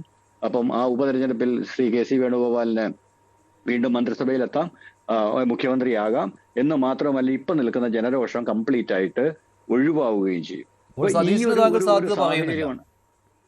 അതെ, എനിക്ക് തോന്നുന്നു. കാരണം അങ്ങനെ സംഭവിച്ചു കഴിഞ്ഞാൽ ശ്രീ കെ സി വേണുഗോപാലിന്റെ രാഷ്ട്രീയ ആത്മഹത്യ കൂടിയാണത്. കാരണം അത്രമാത്രം പേഴ്സണൽ ആയിട്ടുള്ള ഗ്രഡ്ജ് രണ്ടുപേർക്കിടയിൽ ഉണ്ടായി കഴിഞ്ഞു എന്നാണ് നമുക്ക് മനസ്സിലാവുന്ന ഒരു സംഗതി. കാരണം ശ്രീ വി ഡി സതീശൻ നിലവിലുണ്ടായിരുന്ന, അതായത് കെ സി വേണുഗോപാൽ റെഡിയാക്കി കൊണ്ടുവന്ന ഒരു സ്കീമിനെ അപ്പാടെ തകർത്തെറിഞ്ഞു കളഞ്ഞു എന്ന് മാത്രവുമല്ല, ശ്രീ കെ സി വേണുഗോപാലിനെ ഒരു വലിയ വില്ലനാക്കി മാറ്റുന്നതിൽ വിജയിക്കുകയും ചെയ്തു. അപ്പൊ അത് വളരെ എന്നിട്ട് അതേ ശ്രീ വി ഡി സതീശനെ വീണ്ടും മുഖ്യമന്ത്രിയാക്കി കൊണ്ടുവരിക എന്ന് പറഞ്ഞു കഴിഞ്ഞാൽ കെ സി വേണുഗോപാലിന്റെ മുഴുവൻ അധികാരത്തെയും ചോദ്യം ചെയ്യുന്ന ഒരു സംഗതിയായിരിക്കും. എനിക്ക് തോന്നുന്നത് കെ സി വേണുഗോപാൽ ആദ്യത്തെ ടൈം വരാതിരിക്കുന്നിടത്തോളം കാലം അത് സതീശന്റെയും വിജയമാണ്. അദ്ദേഹത്തിന് പ്രിയപ്പെട്ട മന്ത്രിസ്ഥാനവും അദ്ദേഹത്തിന്റെ പ്രിയപ്പെട്ട 1-2 പേർക്കുള്ള മന്ത്രിസ്ഥാനവും ഉറപ്പ് കൊടുത്തു കഴിഞ്ഞാൽ എനിക്ക് തോന്നുന്നു സതീശൻ 90% ഒരു ഒത്തുതീർപ്പിനെ സമ്മതിക്കാനുള്ള സാധ്യതയുണ്ട്. അതോടൊപ്പം തന്നെ ശ്രീ രമേശ് ചെന്നിത്തലയ്ക്ക് മുഖ്യമന്ത്രി പദവ് കിട്ടിക്കഴിഞ്ഞാൽ ബാക്കിയുള്ള ക്യാബിനറ്റിന്റെ ഏതാണ്ട് എല്ലാ ഡിസിഷൻസും ശ്രീ കെ സി വേണുഗോപാലിന് വിട്ടുകൊടുക്കുകയും 2.5 വർഷത്തെ ടേമിന് ശേഷം ശ്രീ കെ സി വേണുഗോപാലിന് അടുത്ത അവസരം കൊടുക്കുകയും ചെയ്താൽ അദ്ദേഹവും ഹാപ്പിയാകും. എനിക്ക് തോന്നുന്നു അത്തരം ഒരു തീരുമാനമായിരിക്കും ഒരു പക്ഷേ ഹൈക്കമാൻഡ് എടുക്കാൻ സാധ്യത എന്നാണ് എന്റെ തോന്നൽ. ശരി, ശ്രീ എം എസ് വേണുഗോപാൽ, താങ്കൾ യോജിക്കുന്നുണ്ടോ? സതീശന്റെ സാധ്യതകൾ അടഞ്ഞിരിക്കുന്നു, അതിന് കാരണം ഇതാണ്, ഈ പറഞ്ഞ ഈ പ്രതിഷേധ പ്രകടനങ്ങൾ ആസൂത്രണം ചെയ്തത് ഒരു പ്രധാന കാര്യമായിട്ട് വരുന്നു. അത് ഹൈക്കമാൻഡിന് മുന്നിൽ വരുന്നു. ഹൈക്കമാൻഡ് ഇക്കാര്യത്തിൽ ഇടപെടുകയും ചെയ്തിട്ടുണ്ട്. അതുകൊണ്ടാണല്ലോ 3 നേതാക്കളും ഒരുമിച്ച് പ്രവർത്തകരോട് ആഹ്വാനം ചെയ്തത് ഇനി ഇത് വേണ്ട എന്ന്. സതീശൻ്റെ സാധ്യതകൾ അടഞ്ഞിരിക്കുന്നു എന്നുള്ളത് ഏകദേശം സത്യമാണ്. കാരണം ഹൈക്കമാൻഡിനെ സംബന്ധിച്ചിടത്തോളം ഇന്ത്യയിൽ ഒട്ടാകെ നടത്തിവരുന്ന ഒരു കീഴ്വഴക്കമുണ്ട് നേതാവിനെ, പാർലമെൻ്ററി പാർട്ടി ലീഡറെ തിരഞ്ഞെടുക്കുന്നതിന്. അത് നിയമസഭയിലെ സാമാജികരുടെ ഭൂരിപക്ഷം നോക്കിയാണ്, കോൺഗ്രസ്സിലെ സാമാജികരുടെ ഭൂരിപക്ഷം നോക്കിയാണ്. അപ്പോൾ അങ്ങനെ നോക്കുമ്പോൾ കെ സിക്ക് തന്നെയാണ് അതിനകത്ത് മുൻതൂക്കമുള്ളത്. ആ സാഹചര്യത്തിൽ കെ സിയെ ഒഴിവാക്കാൻ അവർക്ക് ബുദ്ധിമുട്ടാണ്.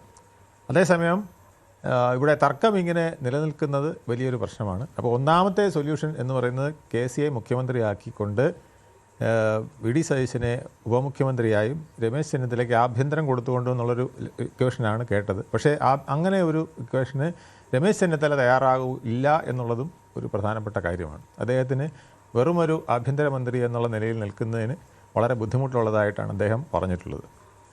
ഇവിടെ കെ സി വേണുഗോപാലിനേക്കാൾ പ്രാതിനിധ്യം ജനങ്ങളുടെ ഇടയിൽ കിട്ടുന്നു വി ഡി സതീശൻ എന്ന് പറയുന്നതിൻ്റെ പ്രധാന കാരണം സോഷ്യൽ മീഡിയയിൽ ലീഗിൻ്റെ പ്രവർത്തകരാണ് ഏറ്റവും കൂടുതൽ ആ രീതിയിൽ മുന്നോട്ട് നീങ്ങുന്നത്. പിന്നെ കോൺഗ്രസ്സിൽ അത്തരത്തിൽ ലീഗിൻ്റെ സപ്പോർട്ടോടുകൂടി നിൽക്കുന്ന കുറേ കക്ഷികളുണ്ട്. അവരും ഇതിനകത്ത് പ്രധാന കക്ഷിയായി വന്നിട്ടുണ്ട് എന്നുള്ളതാണ് സത്യം. ശരിക്കും പറഞ്ഞാൽ വി ഡി സതീശന് മുൻതൂക്കം കിട്ടാൻ ഘടകകക്ഷികളുമായി സംസാരിക്കുമ്പോൾ ലീഗിന് അപ്രമാദിത്വം കിട്ടുമെങ്കിലും ലീഗിൻ്റെ ഇന്നത്തെ സാഹചര്യത്തിൽ ലീഗിന് ഒരു കടുത്ത തീരുമാനം എടുക്കും എന്ന് പറഞ്ഞാൽ പോലും അത് കേന്ദ്രത്തിന് 63 സീറ്റുണ്ട്. പിന്നെ ഇനി പ്രതിപക്ഷത്തേക്ക് പോകുമെന്നുള്ളൊരു സൂചന കൊടുക്കാൻ പോലും കഴിയില്ല. കാരണം 35ഉം 20ഉം ചേർത്താൽ 50 അതൊന്നും ആലോചിച്ചിട്ട് കാര്യമില്ല. ആ വിധത്തിലാണ് നിൽക്കുന്നത്. അതേസമയം CPM-ന് 50 സീറ്റ് ഉണ്ടായിരുന്നെങ്കിൽ ഒരുപക്ഷെ ലീഗിൻ്റെ ഒരു ഭീഷണിക്ക് പ്രസക്തിയുണ്ട്. കാരണം ഞങ്ങളും CPM-ഉം ഇടതുപക്ഷവും ചേർന്നാൽ 72 സീറ്റ് അവിടെ ഉണ്ട് എന്ന് പറയാനെങ്കിലും ലീഗിന് കഴിയുന്ന ഒരു സാഹചര്യം ഉണ്ടായിരുന്നു. പക്ഷേ ഇപ്പോൾ അങ്ങനെ ഒരു സാഹചര്യവും ഇല്ല. അപ്പോൾ ആ സാഹചര്യത്തിൽ ഒന്നുകിൽ 3 പേരെയും അക്കോമഡേറ്റ് ചെയ്തുകൊണ്ട് ഉണ്ടാക്കുന്ന ഒരു മന്ത്രിസഭ, അതല്ലെങ്കിൽ കെ സി വേണുഗോപാലിന് പ്രാതിനിധ്യം കൊടുത്തുകൊണ്ട് വി ഡി സതീശൻ തൽക്കാലത്തേക്ക് വനവാസം എന്ന രീതിയിൽ നിൽക്കുന്ന ഒരു മന്ത്രിസഭ. ഇതിന് രണ്ടാമത്തെ ചാൻസ് ഏറ്റവും കൂടുതലുള്ളത് രമേശ് ചെന്നിത്തല എന്ന മര്യാദക്കാരനായ സമരിയക്കാരനെ മുഖ്യമന്ത്രിയാക്കിക്കൊണ്ട് 2029 ഇലക്ഷൻ വരെ പോകുന്ന ഒരു സാഹചര്യമാണ്. കേന്ദ്ര നേതാക്കളെ സംബന്ധിച്ചിടത്തോളം, കോൺഗ്രസിൻ്റെ കേന്ദ്ര നേതാക്കളെ സംബന്ധിച്ചിടത്തോളം അവരേറ്റവും കൂടുതൽ പ്രാധാന്യം കൊടുക്കുന്നത് 2029 തെരഞ്ഞെടുപ്പിലേക്കാണ്. കാരണം ഇവിടെ ഇപ്പോൾ ഈ തരത്തിലുള്ള അലക്കും പ്രശ്നങ്ങളും തുടർന്നുകൊണ്ടിരുന്നാൽ ഇത് 2029 ആകുമ്പോഴേക്കും ഒരു നാറിയ ഗവൺമെൻറ്റായി മാറുകയും ഇപ്പോൾ കിട്ടിയതിന് നേരെ വിപരീതമായൊരു റിസൾട്ട് ഉണ്ടാവുകയും ചെയ്യുമെന്ന് കേന്ദ്രം ഭയക്കുന്നുണ്ട്. അതുണ്ടാകാനുള്ള സാധ്യത വളരെ കൂടുതലാണ്. നമ്മൾ കണ്ടിട്ടുണ്ട് സാധാരണഗതിയിൽ ഒരു 2-3 വർഷം കഴിയുമ്പോൾ കോൺഗ്രസ് മന്ത്രിസഭകൾ പലപ്പോഴും വിഴുപ്പലക്കി അവർ തന്നെ നാറ്റിച്ച് ജനങ്ങളുടെ മുമ്പിൽ അപഹാസ്യരായി അടുത്ത തെരഞ്ഞെടുപ്പ് വരുമ്പോൾ വളരെ മോശമായ പെർഫോമൻസ് കാണിക്കുന്ന അവസ്ഥയുമുണ്ട്. പക്ഷേ ശ്രീ MS വേണുഗോപാൽ, ഇപ്പോൾ രാഹുൽ ഗാന്ധിയുടെ പിന്തുണയില്ലാതെ KC വേണുഗോപാൽ ഇങ്ങനെ ഇറങ്ങിക്കളിക്കുമെന്ന് താങ്കൾ കരുതുന്നുണ്ടോ? ഒരിക്കലുമില്ല. രാഹുൽ ഗാന്ധിയുടെ പിന്തുണ ഉണ്ട് എന്നുള്ളത് സത്യമാണ്. രാഹുൽ ഗാന്ധി ഇത്രയധികം രോഷാകുലനായി എന്ന് പറയുന്നത്, അദ്ദേഹം സാധാരണഗതിയിൽ കളിയാക്കോ, നരേന്ദ്രമോദിക്കെതിരെ പോലും കളിയാക്കോ ഒക്കെ ചെയ്തിട്ടുള്ളത്. രോഷാകുലനായി നമ്മൾ അല്ലെങ്കിൽ എന്ത് പ്രതിസന്ധി വന്നാലും രോഷാകുലനായി അങ്ങനെ കണ്ടിട്ടില്ല. പക്ഷേ ഈ കഴിഞ്ഞ തവണ ഇന്നലെ അദ്ദേഹം അതിഭയങ്കരമായി രോഷാകുലനായി, പ്രത്യേകിച്ച് കേരളത്തിൽ തെരുവിൽ നടന്ന നാടകങ്ങളെക്കുറിച്ച് പറഞ്ഞിട്ടാണ്. അപ്പോൾ അതിൻ്റെ ഒരു പിന്നോക്കം നമ്മൾ നോക്കുമ്പോൾ അതിൻ്റെ അർത്ഥം VD സതീശന് രാഹുൽ ഗാന്ധിയുടെ നല്ല പിന്തുണ ഉണ്ട് എന്നുള്ളത് തന്നെയാണ്.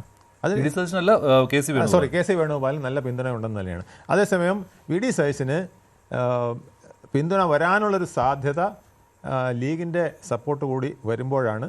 അത് തീർച്ചയായിട്ടും സോണിയാഗാന്ധി AK ആന്റണിയോട് ചോദിക്കുമ്പോൾ അദ്ദേഹം ഘടകകക്ഷികളുടെ അഭിപ്രായങ്ങൾ കൂടി ഉൾക്കൊണ്ടുകൊണ്ടായിരിക്കും മറുപടി കൊടുക്കുന്നത്. അത് ലീഗിൻ്റെ അഭിപ്രായത്തിന് അദ്ദേഹം പ്രാധാന്യം കൊടുക്കും.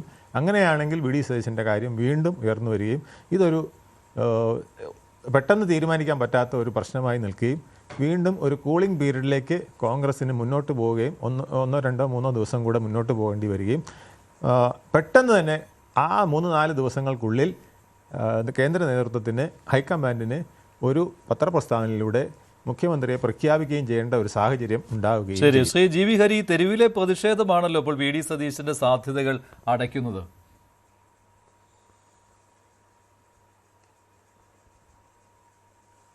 ഇല്ല, ഞാൻ അങ്ങനെ വിശ്വസിക്കുന്നില്ല മഞ്ജുഷേ.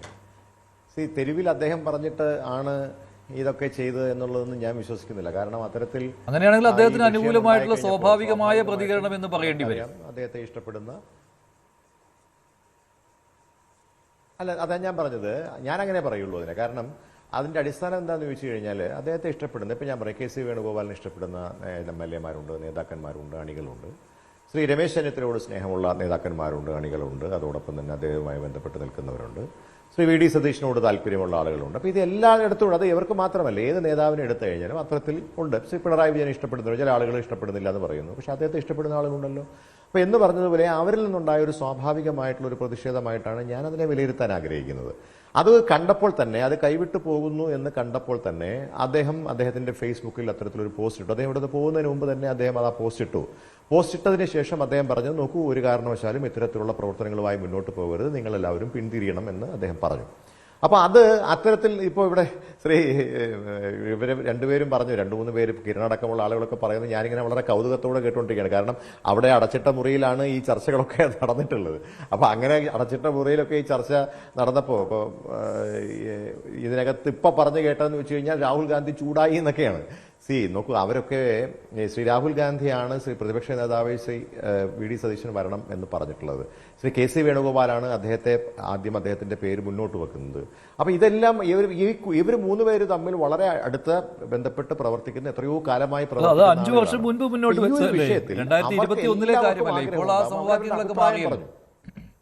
എന്താ അത് 2021 മുന്നോട്ട് വെച്ചതല്ലേ? അവരെ ഞാൻ പറയട്ടെ, ഒരു മഞ്ജുഷെ, ഒരു പൊതുപ്രവർത്തകരെ സംബന്ധിച്ചിടത്തോളം MLA ആവുക, മന്ത്രിയാവുക, മുഖ്യമന്ത്രിയാവുക എന്നൊക്കെ പറയുന്നത് സ്വാഭാവികമായുള്ള കാര്യമാണ്. എല്ലാവരും ആഗ്രഹിക്കുന്ന കാര്യമാണ്. ആർക്കും വേണ്ടെന്ന് പറയാൻ മാറി നിൽക്കില്ല. KC വേണുഗോപാൽ ഇപ്പോൾ ആഗ്രഹിച്ചത് ഒരു അതിമോഹമായി പോയി. ഹൈക്കമാൻഡിന്റെ പിന്തുണ ഉണ്ട് എന്ന് വെച്ച് അങ്ങനെ ഇറങ്ങി പുറപ്പെട്ടതാണ് ഈ പ്രശ്നങ്ങൾ ഉണ്ടാകാൻ കാരണമായത്. ശ്രീ GV ഹരി, അല്ലെങ്കിൽ ഇതിനേക്കാൾ ലളിതമായിട്ട് പരിഹരിക്കാൻ പറ്റുന്ന ഒരു കാര്യമാണ്. മഞ്ജുഷെ നോക്കൂ മഞ്ജുഷ, ഈ കാര്യങ്ങളിൽ മഞ്ജുഷിന്റെ അഭിപ്രായം പറയുന്നത് പോലെ അദ്ദേഹത്തിൻ്റെതായിട്ടുള്ള ചില കാര്യങ്ങളുണ്ട്. ഇത് പറഞ്ഞോ എന്ന് പോലും എനിക്കറിയില്ല. എനിക്ക് പാർട്ടിയുടെ പറഞ്ഞില്ല എന്ന് പറയരുത്. അതുകൊണ്ട് തന്നെയാണ് 46 എംഎൽഎമാർ പിന്തുണച്ചത്. നമ്മുടെ പരസ്യമായിട്ട് നിങ്ങളോടൊക്കെയുള്ള അത് എംപിമാർ മത്സരിക്കേണ്ട എന്നാണ്. മത്സരിക്കേണ്ട എന്ന് തീരുമാനമെടുക്കുകയും കളി കഴിഞ്ഞിട്ട് ഞാൻ മത്സരിക്കാൻ പോകുന്നു എന്ന് പറയുകയും ചെയ്യുന്നത് ശരിയല്ല. കളി കഴിഞ്ഞ് കപ്പ് ഉയർത്തുവാനുള്ള സമയമായി. ആ സമയത്താണ് എനിക്ക് ഒന്നോടെ മത്സരിക്കണമെന്ന് പറയുന്നത്. അല്ല, ഞാൻ ഇവിടെ ഈ പ്രതിസന്ധി ഉണ്ടാവാനുള്ള കെ.സി. വേണുഗോപാലാണ് ഈ പ്രതിസന്ധി ഉണ്ടാകാൻ കാരണം. അല്ല മഞ്ജുഷ, ഞാൻ പറയട്ടെ, ഈ പ്രതിസന്ധി ഉണ്ടാവാനുള്ള കാരണം കൂടി നോ അതുകൂടെ ഞാൻ പറയാം. പ്രതിസന്ധി ഉണ്ടാകാനുള്ള കാരണം എന്ന് ഞാൻ വിലയിരുത്തുന്നത് ഈ തെരഞ്ഞെടുക്കപ്പെട്ട് വന്നിട്ടുള്ള MLA-മാർ അവർ 46 പേർ, താങ്കൾ കൊടുത്ത ലിസ്റ്റ് അനുസരിച്ചിട്ടാണെങ്കിൽ 46 പേർ അദ്ദേഹം ഇതിന്റെ അവരുടെ CLP ലീഡറായി വരണമെന്നവർ ആഗ്രഹിച്ചു. അത് ആഗ്രഹിച്ചപ്പോൾ അത് തെറ്റാണ് എന്ന് നമുക്ക് പറയാൻ കഴിയില്ല എന്നാണ് ഞാൻ പറയുന്നത്. അദ്ദേഹം ഒരിടത്തും പറഞ്ഞില്ല. നിങ്ങളോടൊക്കെ സംസാരിച്ചപ്പോൾ അദ്ദേഹം പറഞ്ഞു എന്നെ മൈനസ് ചെയ്യൂ എന്ന് അദ്ദേഹം തുറന്നു പറഞ്ഞല്ലേ. ജനങ്ങളെ വിഡ്ഢികളാക്കുന്ന കാര്യമാണ്. കെ.സി. വേണുഗോപാലിന് മുഖ്യമന്ത്രിയാകാൻ ആഗ്രഹമില്ല. പക്ഷേ ഈ 46 MLA-മാരും കെ.സി. വേണുഗോപാൽ മുഖ്യമന്ത്രിയായി വരണമെന്ന് ആഗ്രഹിക്കുന്നു. ഇങ്ങനെയൊന്നും പറയരുത് ശ്രീ ജി വി ഹരി. കെ.സി. വേണുഗോപാൽ തന്റെ സ്ഥാനാർത്ഥിത്വം പ്രഖ്യാപിക്കുന്നു ഇവർക്ക് മുന്നിലേക്ക് എന്റെ പേര് പറയണമെന്ന് അവർ പറഞ്ഞു. അങ്ങനെയേ ഉള്ളൂ. അതാണ് സംഭവിച്ചത്. അതല്ലാതെ അത് നിങ്ങളുടെ വെർഷനാണ്. ഞാൻ പറയട്ടെ, അതെല്ലാം നിങ്ങളുടെ വെർഷനാണ്. ഇപ്പൊ പറയട്ടെ, ശ്രീ രമേശ് ചെന്നിത്തല, അല്ലാതെ എന്റെ ക്രെഡിബിലിറ്റിയുടെ കാര്യമല്ല, ഞാൻ അതിന്റെ വിഷയമാണ് പറയുന്നത്. ഞാൻ പറയുന്ന കാര്യം അദ്ദേഹം എവിടെയെങ്കിലും പ്രഖ്യാപിച്ചിട്ടുണ്ടോ? മഞ്ജുഷ പറയൂ, പ്രഖ്യാപിച്ചിട്ടുണ്ടോ? അല്ല, അദ്ദേഹത്തിന്റെ പറയണേ, അദ്ദേഹത്തിന്റെ അടികളോടല്ലേ പറയണത്. പറഞ്ഞിട്ടുണ്ടോ? അദ്ദേഹം ക്യാമ്പയിൻ ചെയ്യുന്നത് പാർട്ടിക്കുള്ളിലാണ്, അല്ലാതെ വെളിയിൽ പരസ്യമായി പറയാതെ. അദ്ദേഹത്തിന്റെ കിങ്കരന്മാരോട് പറഞ്ഞത് പറഞ്ഞാൽ തെരഞ്ഞെടുക്കപ്പെട്ട കേരളത്തിലെ തെരഞ്ഞെടുപ്പിൽ, കേരളത്തിൽ ഇക്കഴിഞ്ഞ തെരഞ്ഞെടുപ്പിൽ താല്പര്യമില്ല എന്നാണ്. അല്ലെങ്കിൽ അത് മുഖ്യമന്ത്രിയാകാൻ താല്പര്യമില്ല എന്നും അല്ല അദ്ദേഹം അടുത്ത സമയത്ത് പറഞ്ഞിട്ടുള്ളത്. ശ്രീ ജി വി ഹരി, അദ്ദേഹം ഒരു ഒറ്റ വാചകം പറഞ്ഞാൽ മതി, കേരളത്തിന്റെ മുഖ്യമന്ത്രിയാകാൻ ഞാനില്ല, എനിക്ക് താല്പര്യമില്ല. ഇക്കാര്യം പറഞ്ഞു കഴിഞ്ഞാൽ പിന്നെ രണ്ട് നേതാക്കൾക്കിടയിലുള്ള പ്രശ്നമാണ്. അത് ഹൈക്കമാൻഡിന് എന്തിനാ അങ്ങനെ പറയുന്നത്? എന്തിനാ അദ്ദേഹം അങ്ങനെ പറയുന്നത്? അങ്ങനെ പറയേണ്ട കാര്യം എന്താ? അദ്ദേഹം അങ്ങനെ പറയേണ്ട കാര്യം എന്താ? 40 ഇവിടെ തെരഞ്ഞെടുക്കപ്പെട്ടു വന്നിരിക്കുന്ന ഞാൻ ചോദിക്കട്ടെ, അദ്ദേഹം എന്തിനാ അങ്ങനെ പറയുന്നത്? ഇവിടെ തെരഞ്ഞെടുക്കപ്പെട്ടു വന്നിരിക്കുന്ന ഒരു കൂട്ടം നേതാക്കന്മാർ പറയുന്നു ഞങ്ങളുടെ നേതാവായി താങ്കൾ വരണം എന്ന് പറഞ്ഞാൽ അദ്ദേഹത്തിന് അതിനുള്ള യോഗ്യതയുള്ളത് കൊണ്ടും അദ്ദേഹത്തിന് വന്നു കഴിഞ്ഞാൽ ചില കാര്യങ്ങളൊക്കെ ചെയ്യാൻ കഴിയുമെന്നൊക്കെ ഒരു തോന്നൽ അവർക്കുള്ളത്. അങ്ങനെ ഒരു കാര്യം എനിക്ക് മുഖ്യമന്ത്രിയാകാൻ അദ്ദേഹത്തെ നിങ്ങൾ കുറ്റപ്പെടുത്തുന്നു. അദ്ദേഹം പറഞ്ഞാലേ ഇങ്ങോട്ട് MLA-മാർ പറയുകയുള്ളൂ എന്നാൽ അദ്ദേഹം വരട്ടെ എന്ന്. അതാണ് ഇവിടെ സംഭവിച്ചത്. അതിനെ താങ്കൾ തിരിച്ചു പറയുകയാണ്. MLA-മാർ ആദ്യം പറഞ്ഞു. ഇത് ആരോടാണ് പറഞ്ഞത്? രഹസ്യമായി നോക്കൂ. അല്ല മഞ്ജുഷ്, ഒരു മിനിറ്റ്. ഇത് ആരോടാണ് പറഞ്ഞത്? താങ്കൾ പറഞ്ഞത് അത് ഇവർ അങ്ങോട്ട് പറഞ്ഞു. ഇത് ആരോടാണ്? രഹസ്യമായി നടന്ന ഒരു ചർച്ചയാണ്. കേരളത്തിൽ ഡൽഹിക്ക് പോയതാണെന്ന് ഇല്ല, ഡൽഹിയിൽ അവരെ വിളിപ്പിച്ചിട്ടാണ് പോയത്. അവരെ 3 പേരെയും ഡൽഹിയിൽ ഹൈക്കമാൻഡ് വിളിപ്പിച്ചു. അല്ല ഒരു മിനിറ്റ്, ഇവരെ 3 പേരെയും അവിടെ ഈ ചർച്ച ഇത്തരത്തിൽ നോക്കൂ. ഞാൻ പറയട്ടെ, ഈ മുതിർന്ന നേതാക്കന്മാർ ഈ ലിസ്റ്റ് പ്രകാരം, നിങ്ങൾ കൊടുത്ത ലിസ്റ്റ് പ്രകാരം തന്നെ ഞാൻ പറയട്ടെ, ഈ നിങ്ങൾ കൊടുത്ത ലിസ്റ്റ് പ്രകാരം 3 പേരുടെ പേര് മാത്രമേ ഇവിടെ MLA-മാർ പറഞ്ഞിട്ടുള്ളൂ. വേറെ ആരുടെയെങ്കിലും പേര് പറഞ്ഞതായിട്ട് പറയാമോ മഞ്ജുഷിന്? എനിക്കറിയില്ല. മഞ്ജുഷാണ് ഞാൻ പറഞ്ഞതുപോലെ ഈ ന്യൂസ് 18 ചാനലിൽ നിങ്ങൾ പറഞ്ഞത് 46 പേർ അല്ലേ? 46, പിന്നെ എത്ര പറഞ്ഞു? 8, പിന്നെ 5 അല്ലേ? അപ്പൊ ഈ 3 നേതാക്കന്മാരുടെ പേരാണ് പറഞ്ഞിട്ടുള്ളത്. അവരെ 3 പേരെയും വിളിച്ചു. എന്നിട്ട് പറഞ്ഞിരിക്കുന്നു ഇതാണ് സ്ഥിതി, അതെ എന്ന് പറഞ്ഞിരിക്കുന്നു. അപ്പൊ പിന്നെ 4ാമതൊരു നേതാവിനെ വിളിക്കേണ്ട കാര്യമുണ്ടോ? 4ാമതോ 2 പേര് കെ മുരളീധരന്റെ പേര് പറഞ്ഞെങ്കിൽ അദ്ദേഹത്തെയും വിളിക്കും. ഇതൊരു പ്രൊസീജിയറാണ്. ഞാൻ ഈ പ്രൊസീജിയർ മാത്രമേ പറയുന്നുള്ളൂ. ഞാൻ എന്റെ ക്രെഡിബിലിറ്റി ചോദ്യം ചെയ്യും. ഞാൻ അതിന്റെ ഫാക്ട്സ് ആണ് നിങ്ങളോട് പറയുന്നത്. ഞാൻ അതിന്റെ ലോജിക്കൽ റീസണിംഗ് ആണ് ഞാൻ പറയുന്നത്. രമേശ് ചെന്നിത്തലയുടെയും വി.ഡി. സതീശിന്റെയും പേര് പറയാം. കാരണം 2 പേരും തെരഞ്ഞെടുക്കപ്പെട്ടവരാണ്. ഈ കെ.സി. വേണുഗോപാലിന്റെ പേര് വെറുതെ ഒരു MLA പറയണമെങ്കിൽ അദ്ദേഹത്തിന് ആഗ്രഹമുണ്ട്. നമ്മൾ വെറുതെ അതിൽ തർക്കിച്ചിട്ട് കാര്യമില്ല. അദ്ദേഹത്തിന് ആഗ്രഹമുണ്ട് എന്ന കാര്യം അദ്ദേഹം വെളിപ്പെടുത്തിയത് കൊണ്ട് മാത്രമാണ്. കേരളത്തിന്റെ മുഖ്യമന്ത്രി ആകണമെന്നുള്ള ആഗ്രഹം ഈ സമയത്ത് കെ.സി. വേണുഗോപാലിന് ഉണ്ടാകാൻ പാടില്ലായിരുന്നു. അത് ഈ ഒരു 3ാമനെ കൂടി ഈ തട്ടിലേക്ക് കൊണ്ട് എത്തിച്ചു. അതാണ് ഞാൻ പറഞ്ഞ കാര്യം. ശരി, എം എസ് വേണുഗോപാൽ അതിൽ എതിർപ്പുണ്ടോ താങ്കൾക്ക് ഞാൻ പറഞ്ഞതിൽ? അല്ല, തീർച്ചയായിട്ടും. ഞാനൊരു മറുപടി പറഞ്ഞോട്ടെ. മഞ്ജുഷ്, ഞാൻ ഒരു മിനിറ്റ് ഇതിന് മറുപടി പറഞ്ഞു മുന്നോട്ടോ. സിബി എന്റെ ചാൻസർ, ഒരു മിനിറ്റ് ഞാൻ പറഞ്ഞോട്ടെ. ഇത് ഒരു മിനിറ്റ് തെരഞ്ഞെടുപ്പിൽ നിൽക്കാമായിരുന്നു. അല്ല സിബി ഒരു മിനിറ്റ്, ഞാൻ പറഞ്ഞോട്ടെ പറയാം. എന്റെ സംസ്ഥാനത്തിൽ കയറില്ലേ? അല്ല ഞാൻ പറയട്ടെ. അല്ല മഞ്ജുഷ് ഒരു മിനിറ്റ്. നിങ്ങൾ പറഞ്ഞത് ഞാൻ അക്സെപ്റ്റ് ചെയ്യുന്നു. അതായത് നിങ്ങൾ പറഞ്ഞല്ലോ ഇപ്പോൾ ഈ MLA മാർ പറഞ്ഞതുകൊണ്ട്, ഈ 3 പേരുടെ പേര് പറഞ്ഞതുകൊണ്ടാണ്. 4ാമതൊരാളുടെ പേര് പറഞ്ഞിരുന്നെങ്കിൽ അവർ വരും. കാരണം നിലവിൽ കോൺസ്റ്റിറ്റ്യൂഷനിൽ അങ്ങനെയാണ്. ഇപ്പൊ ഞാൻ ഇവിടെയുണ്ട്, എന്റെ പേരാണ് ഈ 46 MLA മാർ പറഞ്ഞതെങ്കിൽ ഞാൻ മുഖ്യമന്ത്രിയാവും. ചരിത്രമുണ്ട്, പരിശോധിച്ചു നോക്കൂ. EK നായനാർ പരിശോധിച്ചു നോക്കൂ, AK ആന്റണി പരിശോധിച്ചു നോക്കൂ. നിലവിൽ അവരുടെയൊക്കെ പേരുകൾ വന്നിട്ടുണ്ട്. അപ്പോഴൊന്നും അവർ MLA മാരല്ല, അവരാരും MLA മാരല്ല. അപ്പൊ നിലവിൽ അന്നത്തെ MLA മാർ അവരുടെ CLP ലീഡറായ കോൺഗ്രസ് പാർട്ടിയുടെ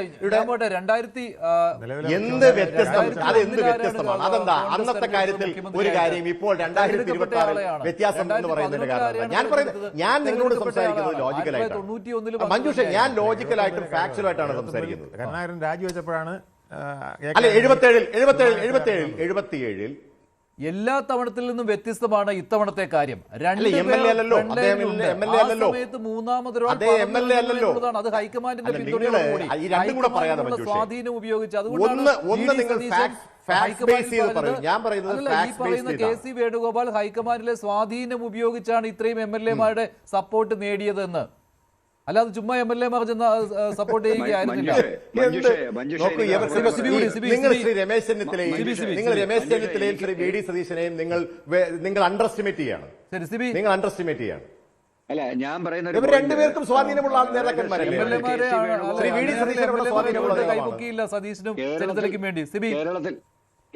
കേരളത്തിൽ ജനിച്ചു വളർന്ന അത് അവരോട് ചോദിക്കണം, നമുക്കറിയില്ല എന്തുകൊണ്ടാണ് എന്ന് ഈ കൈപൊക്കി MLA മാരോട് ചോദിക്കാം. KC വേണുഗോപാൽ എന്ന നേതാവിന് കേരളത്തിന്റെ മുഖ്യമന്ത്രിയാവാൻ ആഗ്രഹം തോന്നുകയാണെങ്കിൽ അതൊരു അധികപ്പറ്റല്ല, സ്വാഭാവികമായ ആഗ്രഹം മാത്രമാണ് മഞ്ജുഷ്. പക്ഷെ അത് സമ്മതിക്കുന്നില്ല, ഹരി അത് സമ്മതിക്കുന്നില്ല. അല്ല, അങ്ങനെ തോന്നാൻ പാടില്ലായിരുന്നു എന്ന് പറയുന്നതിനോട് എനിക്ക് എതിർപ്പുണ്ട്. കാരണം അദ്ദേഹത്തിന്റെ നാച്ചുറലായിട്ട്, കാരണം അവനവൻ ജനിച്ചു വളർന്ന സംസ്ഥാനത്തിന്റെ മുഖ്യമന്ത്രിയാവുക.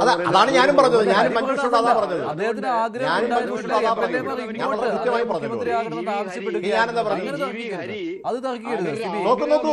ആഗ്രഹം ഉണ്ടായിരുന്നില്ല എന്ന് പറഞ്ഞാൽ അദ്ദേഹത്തെ മുഖ്യമന്ത്രിയാക്കുകയാണ് എന്ന് പറയുന്ന ഒരു തോന്നലുണ്ടാക്കാൻ ശ്രമിക്കുന്നതാണ് ഒരു കുഴപ്പം. അങ്ങനെ പറയേണ്ട കാര്യമില്ല. കാരണം അദ്ദേഹത്തിന് വ്യക്തമായ ആഗ്രഹമുണ്ട്. ആ ആഗ്രഹത്തിൽ സിബി ഞാൻ അത്തരത്തിൽ പറഞ്ഞില്ല. സിബി ഞാൻ അങ്ങനെയല്ല പറഞ്ഞത്. ഞാൻ വീണ്ടും ആവർത്തിക്കാം. ഞാൻ പറഞ്ഞല്ലോ, അദ്ദേഹത്തിന് നിങ്ങൾ പറയുന്നു ഇതിപ്പോ ഈ പേര് പറഞ്ഞത് പ്രതിസന്ധി ഉണ്ടാക്കിയെന്ന് പറഞ്ഞതുകൊണ്ട് അതിന് മറുപടിയായിട്ടാണ് ഞാൻ പറഞ്ഞത്. അദ്ദേഹം ഞാൻ മുഖ്യമന്ത്രിയാകാൻ ആഗ്രഹിക്കുന്നു എന്ന് ഒരിടത്തും പറഞ്ഞിട്ടില്ല. 1. 2, അദ്ദേഹം മാധ്യമങ്ങളോട് അതിനെക്കുറിച്ച് പറഞ്ഞിട്ടില്ല. പറഞ്ഞപ്പോ ഇവിടെ നിങ്ങൾ ആഗ്രഹം ഉണ്ടായിരിക്കാം, ആഗ്രഹം ഇല്ലെന്ന് ഞാൻ പറഞ്ഞില്ല. ആഗ്രഹം ഉണ്ടാകണം. ഒരു രാഷ്ട്രീയ പ്രവർത്തന ആഗ്രഹം ഉണ്ടാകണം. അത് തന്നെയാണ് സിബിയും പറഞ്ഞത്. ഇവിടെ MLA മാർ എന്റെ പേര് പറയുകയാണെങ്കിൽ എനിക്ക് മുഖ്യമന്ത്രിയാവാം. മഞ്ജുഷിന്റെ പേര് പറയാണ്. മഞ്ജുഷിന്റെ പേരാണ് പറയുന്നതെങ്കിൽ മഞ്ജുഷിനാകാം. ഇത് അങ്ങനെയല്ലോ ശ്രീ GB ഹരി. കിരൺ, ഈ ഹരി പറഞ്ഞു വരുന്നത് എനിക്ക് മനസ്സിലായത് ഇത് അങ്ങനെയല്ല. പക്ഷേ നിങ്ങൾ അത് അത്തരത്തിലാക്കുന്നതുകൊണ്ടാണ് ഞാനിത് പറയുന്നത്. നിങ്ങൾ അതിനെ അത്തരത്തിലാക്കി തീർക്കുന്നു. അദ്ദേഹം എന്തോ പാതകം ചെയ്തു, ശ്രീ KC വേണുഗോപാൽ എന്തോ പാതകം ചെയ്തു കളഞ്ഞു എന്ന് നിങ്ങൾ പറയുന്നിടത്താണ് ഞാൻ അതിനെ തർക്കിക്കുന്നത്. ശരി കിരൺ, ഈ 3 നോക്കൂ, ഒരു കാര്യം കൂടെ പറയട്ടെ മഞ്ജുഷേ, ഒരു മിനിറ്റ്, ഒറ്റ മിനിറ്റ്. ഈ 3 നേതാക്കന്മാരും നേതാക്കന്മാരും കേരളത്തിലെ കോൺഗ്രസിന്റെ ഒരു അസറ്റാണ്. ഒരു സംശയവും നിങ്ങൾക്ക് ആ കാര്യത്തിൽ വേണം. അതൊക്കെ അറിയാമല്ലോ. അപ്പോ ഈ 3 നേതാക്കന്മാർക്കും മുഖ്യമന്ത്രിയാകാനുള്ള യോഗ്യത ഈ 3 പേര് മാത്രമേ പറഞ്ഞിട്ടുള്ളൂ. പക്ഷെ അദ്ദേഹം പുറത്തു പറഞ്ഞില്ല. പക്ഷെ MLA മാർ KCയുടെ മനസ്സ് വായിച്ചിട്ട് നിരീക്ഷകരുടെ അടുത്ത് പോയി KCയുടെ പേര് പറഞ്ഞു എന്ന്. അതിനോടാണ് ഞാൻ വിയോജിച്ചത്. ശരി കിരൺ, അങ്ങനെ ആയിരിക്കാം. അത് തെറ്റെന്താ ഉള്ളത്? ഇനി MLA മാരെ ഈ 46 പേര് അദ്ദേഹം വിളിച്ചിട്ട് എന്റെ പേര് പറയണമെന്ന് പറഞ്ഞിട്ടുണ്ടാവുന്നാണോ മഞ്ജുഷ് വിചാരിക്കുന്നത്? കിരൺ, വേറെ ആരുടെയും പേരൊന്നും പറഞ്ഞില്ല. മഞ്ജുഷ, അതിനകത്ത് ഒരു വിവരം കൂടെ പറയാനുണ്ട്. ഞാൻ നേരത്തെ ഈ വിഷയം റിപ്പോർട്ട് ചെയ്ത ഒരാൾ എന്ന നിലയിൽ കൂടിയാണ് ഞാൻ പറഞ്ഞത്. കേരളത്തിൽ നിന്നുള്ള നേതാക്കളോട് പരുഷമായി തന്നെയാണ് കോൺഗ്രസ് അധ്യക്ഷൻ മല്ലികാർജ്ജുൻ ഖർഗെയും അല്ലെങ്കിൽ രാഹുൽ ഗാന്ധിയും പ്രതികരിച്ചത്. കോൺഗ്രസ് പാർട്ടിയെ സമ്മർദ്ദത്തിലാക്കുന്ന തരത്തിലേക്ക് ഉത്തരവാദിത്തപ്പെട്ട നേതാക്കൾ പ്രവർത്തിച്ചു. അത് KC വേണുഗോപാലായാലും VD സതീശനായാലും രമേശ് ചെന്നിത്തലയായാലും പ്രവർത്തിച്ചു. അതിൽ ഞാൻ പറഞ്ഞ ആദ്യ 2 പേരുകാരാണ് കൂടുതൽ ആ തരത്തിൽ അവരുടെ ഭാഗത്തു നിന്നാണ് പ്രവർത്തനം ഉണ്ടായത്. അക്കാര്യത്തിൽ അവരോട് ഇത് പാടില്ല, ഇത് അനുവദിക്കാൻ കഴിയില്ല എന്ന് കർശന കർശനമായി തന്നെ പറഞ്ഞു. അത് കേട്ടതുപോലെയാണ് പറഞ്ഞതെന്ന് പറഞ്ഞാൽ ഞാൻ തുടക്കത്തിൽ തന്നെ പറഞ്ഞിരുന്നു, ഇത് പങ്കെടുത്തത് കേരളത്തിൽ നിന്ന് 4 പേരാണ് പങ്കെടുത്തത്. അതിനു പുറമെ മല്ലികാർജ്ജുൻ ഖാർഗെയും രാഹുൽ ഗാന്ധിയും ദീപാദാസ് മുൻഷിയും പങ്കെടുത്ത ഒരു യോഗമാണ്. ഇവരോട് ഒറ്റയ്ക്ക് സംസാരിച്ച വിവരങ്ങൾ എന്തെല്ലാമാണെന്ന് നമുക്ക് ഇപ്പോഴും അറിയില്ല. അത് പുറത്തു വന്നിട്ടില്ല. കൂട്ടായി സംസാരിച്ച ചില പ്രധാനപ്പെട്ട വിവരങ്ങളൊക്കെ പുറത്തു വന്നിട്ടുണ്ട്. ഇങ്ങനെയുള്ള രഹസ്യ യോഗങ്ങളൊക്കെ ഒരാളോ 2 പേര് ചേർന്ന ഒരു യോഗം നടന്നാൽ ചിലപ്പോൾ അതിലെ വിവരങ്ങൾ പുറത്തു വരില്ല. പക്ഷേ കോൺഗ്രസ് പോലെ ഒരു പാർട്ടിയിൽ 7 പേർ പങ്കെടുക്കുന്ന ഒരു യോഗത്തിലെ വിവരങ്ങൾ ഒരിക്കലും പുറത്തു വരില്ല, അല്ലെങ്കിൽ പൂർണ്ണമായും പുറത്തു വരില്ലായിരിക്കും. ഞാൻ പറഞ്ഞത് ആ തുടക്കത്തിൽ തന്നെ അതിലെ ഒരു വിവരവും പുറത്തു വരില്ല എന്നൊക്കെ ധരിക്കുന്നുണ്ടെങ്കിൽ ഈ പങ്കെടുത്ത നേതാക്കന്മാർ കിരൺ ഇടപെടുന്നതിൽ ക്ഷമിക്കണേ. പറഞ്ഞോളൂ കിരൺ ഇടപെടുന്നതിൽ ഒരു മിനിറ്റ്. എനിക്ക് മനസ്സിലാകാത്തത് ഈ കൂട്ടായ എന്ന് പറഞ്ഞു കഴിഞ്ഞാൽ ഇവിടുത്തെ നമ്മുടെ ഈ പ്രാദേശിക നേതാക്കന്മാരല്ല പങ്കെടുത്തിരിക്കുന്നത്. നിങ്ങൾ ഓർക്കണം, അതിനകത്ത് പാർട്ടിയുടെ ഏറ്റവും സീനിയറായിട്ടുള്ള 7 പേരാണ് പങ്കെടുക്കുന്നത്. അവർ പറഞ്ഞു ആ കാര്യങ്ങളൊക്കെ അവർ പുറത്തു പറയുമെന്ന് ഞാൻ വിശ്വസിക്കുന്നില്ല കേട്ടോ. അവരെ ഈ കാര്യങ്ങളൊക്കെ നിങ്ങളോട് വിളിച്ചു പറയുമെന്ന് ഞാൻ വിശ്വസിക്കുന്നില്ല. അതിനകത്ത് ഉള്ള 7 പേര് നിങ്ങളെ വിളിച്ചത് തോന്നുന്നില്ല. അത്തരത്തിലൊരു കമന്റ് എനിക്ക് കറക്റ്റ് ആയിട്ട് തോന്നുന്നില്ല. ഞാൻ പറഞ്ഞോളട്ടെ, താങ്കളുടെ പോയിന്റ് പിടികിട്ടി. എന്തായാലും കോൺഗ്രസിനെ എന്തായാലും കോൺഗ്രസിനേക്കാൾ സംഘടനാ സംവിധാനത്തിൽ രഹസ്യാത്മകത പാലിക്കുന്ന 2 പാർട്ടികളാണ് BJP ആയാലും CPM ആയാലും. ഈ BJPയിലും CPM-ലും ഒക്കെ ഉന്നതാധികാര സമിതികളിലൊക്കെ നടക്കുന്ന കാര്യങ്ങളിൽ പലതും പുറത്തു വരാറുണ്ട്. ഈ കാര്യങ്ങൾ കോൺഗ്രസിനെ പോലെ 7 പേർ പങ്കെടുത്ത ഒരു യോഗത്തിൽ നടന്ന ഒരു വിവരവും പുറത്തു വരില്ല എന്ന് പറഞ്ഞാൽ, വർഷങ്ങളായി ഞാൻ ഈ കോൺഗ്രസ് റിപ്പോർട്ട് ചെയ്യുന്ന ഒരാളാണ്. ആ വിവരങ്ങളൊക്കെ പുറത്തു വരും. എല്ലാ വിവരവും പുറത്തു വരില്ല എന്ന് ഞാൻ കൃത്യമായി തന്നെ പറഞ്ഞു. ഒറ്റയ്ക്കൊറ്റയ്ക്ക് പറഞ്ഞ വിവരങ്ങൾ എന്താണെന്ന് അറിയില്ല എന്നും പറഞ്ഞു. പക്ഷെ പൊതുവായി പറഞ്ഞ വിവരങ്ങളിൽ പലതും പുറത്തു വന്നിട്ടുണ്ട്. അതിൽ പുറത്തു വന്നിട്ടുള്ളത് ഉറപ്പായി തന്നെ പറയുന്നു, കേരളത്തിൽ സമ്മർദ്ദം ചെലുത്തിയതിൽ കേരളത്തിൽ നിന്നുള്ള ഈ 3 നേതാക്കൾക്കും കർശനമായ താക്കീതിന്റെ സ്വരത്തിൽ തന്നെയാണ് കോൺഗ്രസ് അധ്യക്ഷൻ മല്ലികാർജ്ജുൻ ഖർഗെയും അതോടൊപ്പം തന്നെ രാഹുൽ ഗാന്ധിയും സംസാരിച്ചത്. അതുകൊണ്ടാണ് സ്വിച്ച് ഇട്ടതുപോലെ ഒറ്റ സെക്കൻഡിൽ കേരളത്തിൽ നിന്ന് പുറത്ത് കാര്യം അവർ പറയുന്നതിനുമൊപ്പം തിരുവനന്തപുരത്തടക്കം എല്ലാ സ്ഥലത്തും ലഡുവുമായി നിന്നവരടക്കം, പല സ്ഥലത്തും ആഘോഷം സംഘടിപ്പിക്കാനും പ്രതിഷേധം സംഘടിപ്പിക്കാനും നിന്നവരടക്കം മടങ്ങിപ്പോവുകയും ആ ഫ്ലെക്സുകളെല്ലാം വലിച്ചു കീറുകയും ഫ്ലെക്സുകളെല്ലാം മാറ്റുകയും എല്ലാം ചെയ്തത് ഒറ്റ നിമിഷം കൊണ്ട് മാറിയത് ഈ നേതാക്കൾ അറിയാതെ ഒന്നുമല്ല ഇവരൊന്നും വെച്ചത്. നേതാക്കൾ അറിഞ്ഞുകൊണ്ടാണ് ഇതെല്ലാം ചെയ്തതെന്ന് കൃത്യമായി തന്നെ ഹൈക്കമാൻഡിന് ബോധ്യവുമുണ്ട്. അല്ല എന്നുള്ള അവരുടെ വാദം അംഗീകരിച്ചിട്ടുമില്ല. ഹൈക്കമാൻഡ് വളരെ കൃത്യമായി തന്നെ ഈ നേതാക്കളോട് പറഞ്ഞിട്ടുണ്ട്, ഇത് അനുവദിക്കില്ല, ഇത്തരം സമ്മർദ്ദങ്ങൾ അനുവദിക്കില്ല എന്ന്. കോൺഗ്രസ് പാർട്ടി ഇതുപോലെ ഒരുപാട് സമ്മർദ്ദങ്ങൾ കണ്ടതാണ്. അവർക്ക് നന്നായിട്ട് അറിയാം.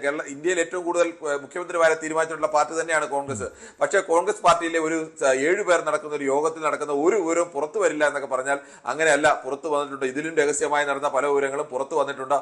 അതിന്റെ അർത്ഥം അവിടെ പറഞ്ഞ അക്ഷരം പ്രതി നമ്മൾ കേൾക്കുന്നു അറിയുന്നില്ല. അവർ കൂടി പുറത്തു പോയാൽ കുഴപ്പമില്ല എന്ന് അറിയുന്ന കാര്യങ്ങൾ തന്നെയാവും. പിന്നെ ഓരോ നേതാക്കൾക്കും അവരുടേതായ താല്പര്യങ്ങളൊക്കെ ഉണ്ട്. അങ്ങനെ പുറത്തു പോകേണ്ട കാര്യങ്ങളൊക്കെ പുറത്തു പോകും. അല്ലാതെ എല്ലാം അകത്ത് കയറി യോഗത്തിനിരുന്നില്ല. പോളിറ്റ് ബ്യൂറോ റിപ്പോർട്ട് ചെയ്ത് അകത്ത് റിപ്പോർട്ടർ കയറിയിരുന്നാണോ, അല്ലെങ്കിൽ BJPയുടെ ഉന്നതാധികാര സമിതിയിൽ തീരുമാനമെടുക്കുന്ന റിപ്പോർട്ട് ചെയ്ത് അകത്ത് കയറിയിരുന്നാണോ, ഈ വിവരങ്ങളൊക്കെ പുറത്തു വരും. താരതമ്യേന ഞാൻ ഒന്നുകൂടി പറയാം, BJPയിൽ നിന്നോ CPM-ൽ നിന്നോ ഒരു ഉന്നത ബോഡിയിൽ നിന്നോ വിവരങ്ങൾ പുറത്തു വരുന്നതിനേക്കാൾ കൂടുതൽ വിവരങ്ങൾ ഈ കാലത്ത് ഇത്രയും പുറത്തു വന്നിട്ടുള്ളത് കോൺഗ്രസിൽ നിന്നാണ്. അത് ഏതെങ്കിലും ഒരു പാർട്ടിയുടെ മോശത്തരവും അങ്ങനെയൊന്നും അല്ല. അതുകൊണ്ട് അവിടെ നടന്നില്ല എന്ന് എങ്ങനെ GVIക്ക് ഉറപ്പിച്ച് പറയാൻ കഴിയുന്നത്? അത് നടന്നു എന്നുള്ളത് ഉറപ്പുള്ളത് കൊണ്ടാണ് കേരളത്തിലെ മാധ്യമങ്ങളൊക്കെ അത് റിപ്പോർട്ട് ചെയ്യുന്നത്. ഇന്ന് പലരും ഇവരെല്ലാവരും മാധ്യമങ്ങളെ കണ്ടല്ലോ. ഇവർക്കെതിരെയാണല്ലോ പറഞ്ഞത് എല്ലാ മാധ്യമങ്ങളും. ഏതെങ്കിലും ഒരു നേതാവ് പറഞ്ഞോ അങ്ങനെ ഒരു സംഭവം ഉണ്ടായിട്ടില്ല എന്ന് പറഞ്ഞല്ലോ? അവർക്കെതിരെ മോശമായ സംഭവം വന്നാൽ അന്നേരം തന്നെ പ്രതികരിക്കുന്ന നേതാക്കളാണല്ലോ. അവരാരും പ്രതികരിച്ചിട്ടില്ല. അപ്പോൾ അങ്ങനെ ഉണ്ടായിട്ടുണ്ട്. അത് തന്നെയാണ് പ്രധാനമായ മൈനസ് പോയിന്റ് ആയി കേരളത്തിലെ ഈ 3 നേതാക്കൾ.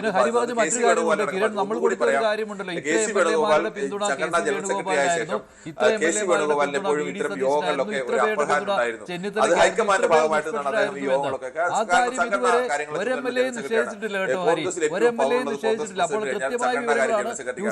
രാഹുൽ ഗാന്ധി പ്രസിഡന്റ് മാറി രാഹുൽ ഗാന്ധിയുടെ പവർ അത് വേറെ തരത്തിൽ മാറ്റി നല്ലപിള്ളയായത് രമേശ് ചെന്നിത്തലയാണല്ലോ. കാരണം അദ്ദേഹത്തിനായിട്ട് തെരുവിൽ പ്രതിഷേധങ്ങൾ ഉണ്ടായിരുന്നില്ല.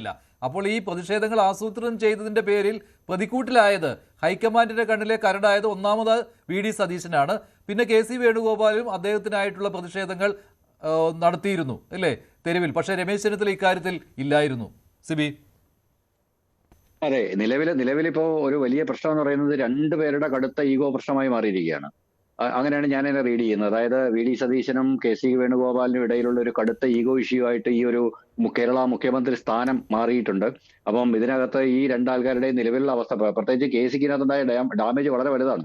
കാരണം KCയെ ഒരുപക്ഷെ കേരളത്തിലെ ഇലക്ഷനിൽ ഏറ്റവും കൂടുതൽ വർക്ക് ചെയ്യുകയും ഏറ്റവും കൂടുതൽ ഇറങ്ങി നിൽക്കുകയും ചെയ്ത KC വേണുഗോപാലിനെ പെട്ടെന്ന് ഒരു വില്ലനാക്കി മാറ്റുകയും പൊതുജന മധ്യത്തിൽ ഒരു വലിയ വില്ലൻ സ്വഭാവം, അതായത് ഇതെല്ലാം കവർന്നെടുക്കാൻ വരുന്ന ഒരു പുറത്തുനിന്നുള്ള ഒരാളിന്റെ രൂപം കൊടുത്തിട്ട് അതിഭീകരമായ ഒരു വില്ലൻ സ്വഭാവം നൽകുകയും ചെയ്യാൻ എതിർപക്ഷക്കാർക്ക് കഴിഞ്ഞിട്ടുണ്ട്. അപ്പൊ അതിന്റെ പരിക്ക് KC വേണുഗോപാലിന് ഉണ്ടാക്കുന്നത് ചില്ലറയല്ല. അപ്പൊ അദ്ദേഹം സ്വാഭാവികമായിട്ടും അതുകൊണ്ട് തന്നെ VD സതീശൻ മുഖ്യമന്ത്രി സ്ഥാനത്തേക്ക് എത്താനുള്ള ഏത് ശ്രമത്തെ അദ്ദേഹത്തിന്റെ പൂർണ്ണ ശക്തി ഉപയോഗിച്ച് പരാജയപ്പെടുത്തുക തന്നെ ചെയ്യും. അപ്പൊ ആ ഒരു അവസരം എന്ന് പറയുന്നത് ചുരുക്കത്തിൽ ഈ പറഞ്ഞതുപോലെ ഈ പ്രശ്നങ്ങളൊന്നും ഇടപെടാതിരുന്ന, ഈ പ്രശ്നങ്ങളെല്ലാം സമചിത്തതയോടെയും തന്റെ രാഷ്ട്രീയ സീനിയോറിറ്റിയിൽ കൈകാര്യം ചെയ്ത രമേശ് ചെന്നിത്തലയ്ക്ക് ഈ സ്ഥാനത്തേക്ക് ഇരുകൂട്ടർക്കും കുഴപ്പമില്ലാതെ വരാനുള്ള ഒരു അവസരം ഒരുക്കുകയാണ്. കാരണം VD സതീശന് KC വേണുഗോപാൽ ആകരുത് എന്ന് മാത്രമേ ഉള്ളൂ, KC വേണുഗോപാലിന് VD സതീശൻ ആകരുത് എന്നുള്ളതാണ്. അപ്പം ഇത് രണ്ടുപേരും അല്ലാതെ മൂന്നാമതൊരാളിന് സ്വാഭാവികമായിട്ട് ഇത് ഒറ്റ പേരേ ഉള്ളൂ നിലവിൽ. അപ്പൊ അദ്ദേഹത്തിന് ഒരു വഴി ഒരുങ്ങാനുള്ള സാധ്യത വളരെ വളരെ വളരെ കൂടുതലാണ് എന്നാണ് ഞാൻ ഇവിടുത്തെ ഓഫറും നിലനിൽക്കുകയാണ്. 21 ഓഫർ രമേശ് ചെന്നിത്തലയ്ക്ക് അനുകൂലമായിട്ട് നിൽക്കുന്നുണ്ട്. അതായത് പാർലമെന്ററി പാർട്ടിയിൽ പിന്തുണ ഉണ്ടായിരുന്നിട്ടും അദ്ദേഹത്തിന് പ്രതിപക്ഷ നേതാവാകാൻ കഴിഞ്ഞില്ല. ഹൈക്കമാൻഡ് പിന്തുണയും VD സതീശൻ എന്തായാലും സസ്പെൻസ് തുടരുകയാണ്. വരും ദിവസങ്ങളിലും ചർച്ച തുടരും. വൈകാതെ തന്നെ ഹൈക്കമാൻഡ് കേരളത്തിലെ മുഖ്യമന്ത്രിയെ പ്രഖ്യാപിക്കുമെന്ന് നമുക്ക് പ്രതീക്ഷയോടെ കാത്തിരിക്കാം. ശരി, നന്ദി. ചർച്ചയിൽ പങ്കെടുത്ത എല്ലാവർക്കും. ഇന്നത്തെ ചോദ്യം ഇതായിരുന്നു: തെരുവിലെ പ്രതിഷേധം VD സതീശന് തിരിച്ചടിയായോ? തിരിച്ചടിയായെന്ന് 23% പ്രേക്ഷകർ, തിരിച്ചടിയായില്ലെന്ന് 74%. വേണ്ടിവരെ അവസാനിക്കുന്നു. നന്ദി, നമസ്കാരം.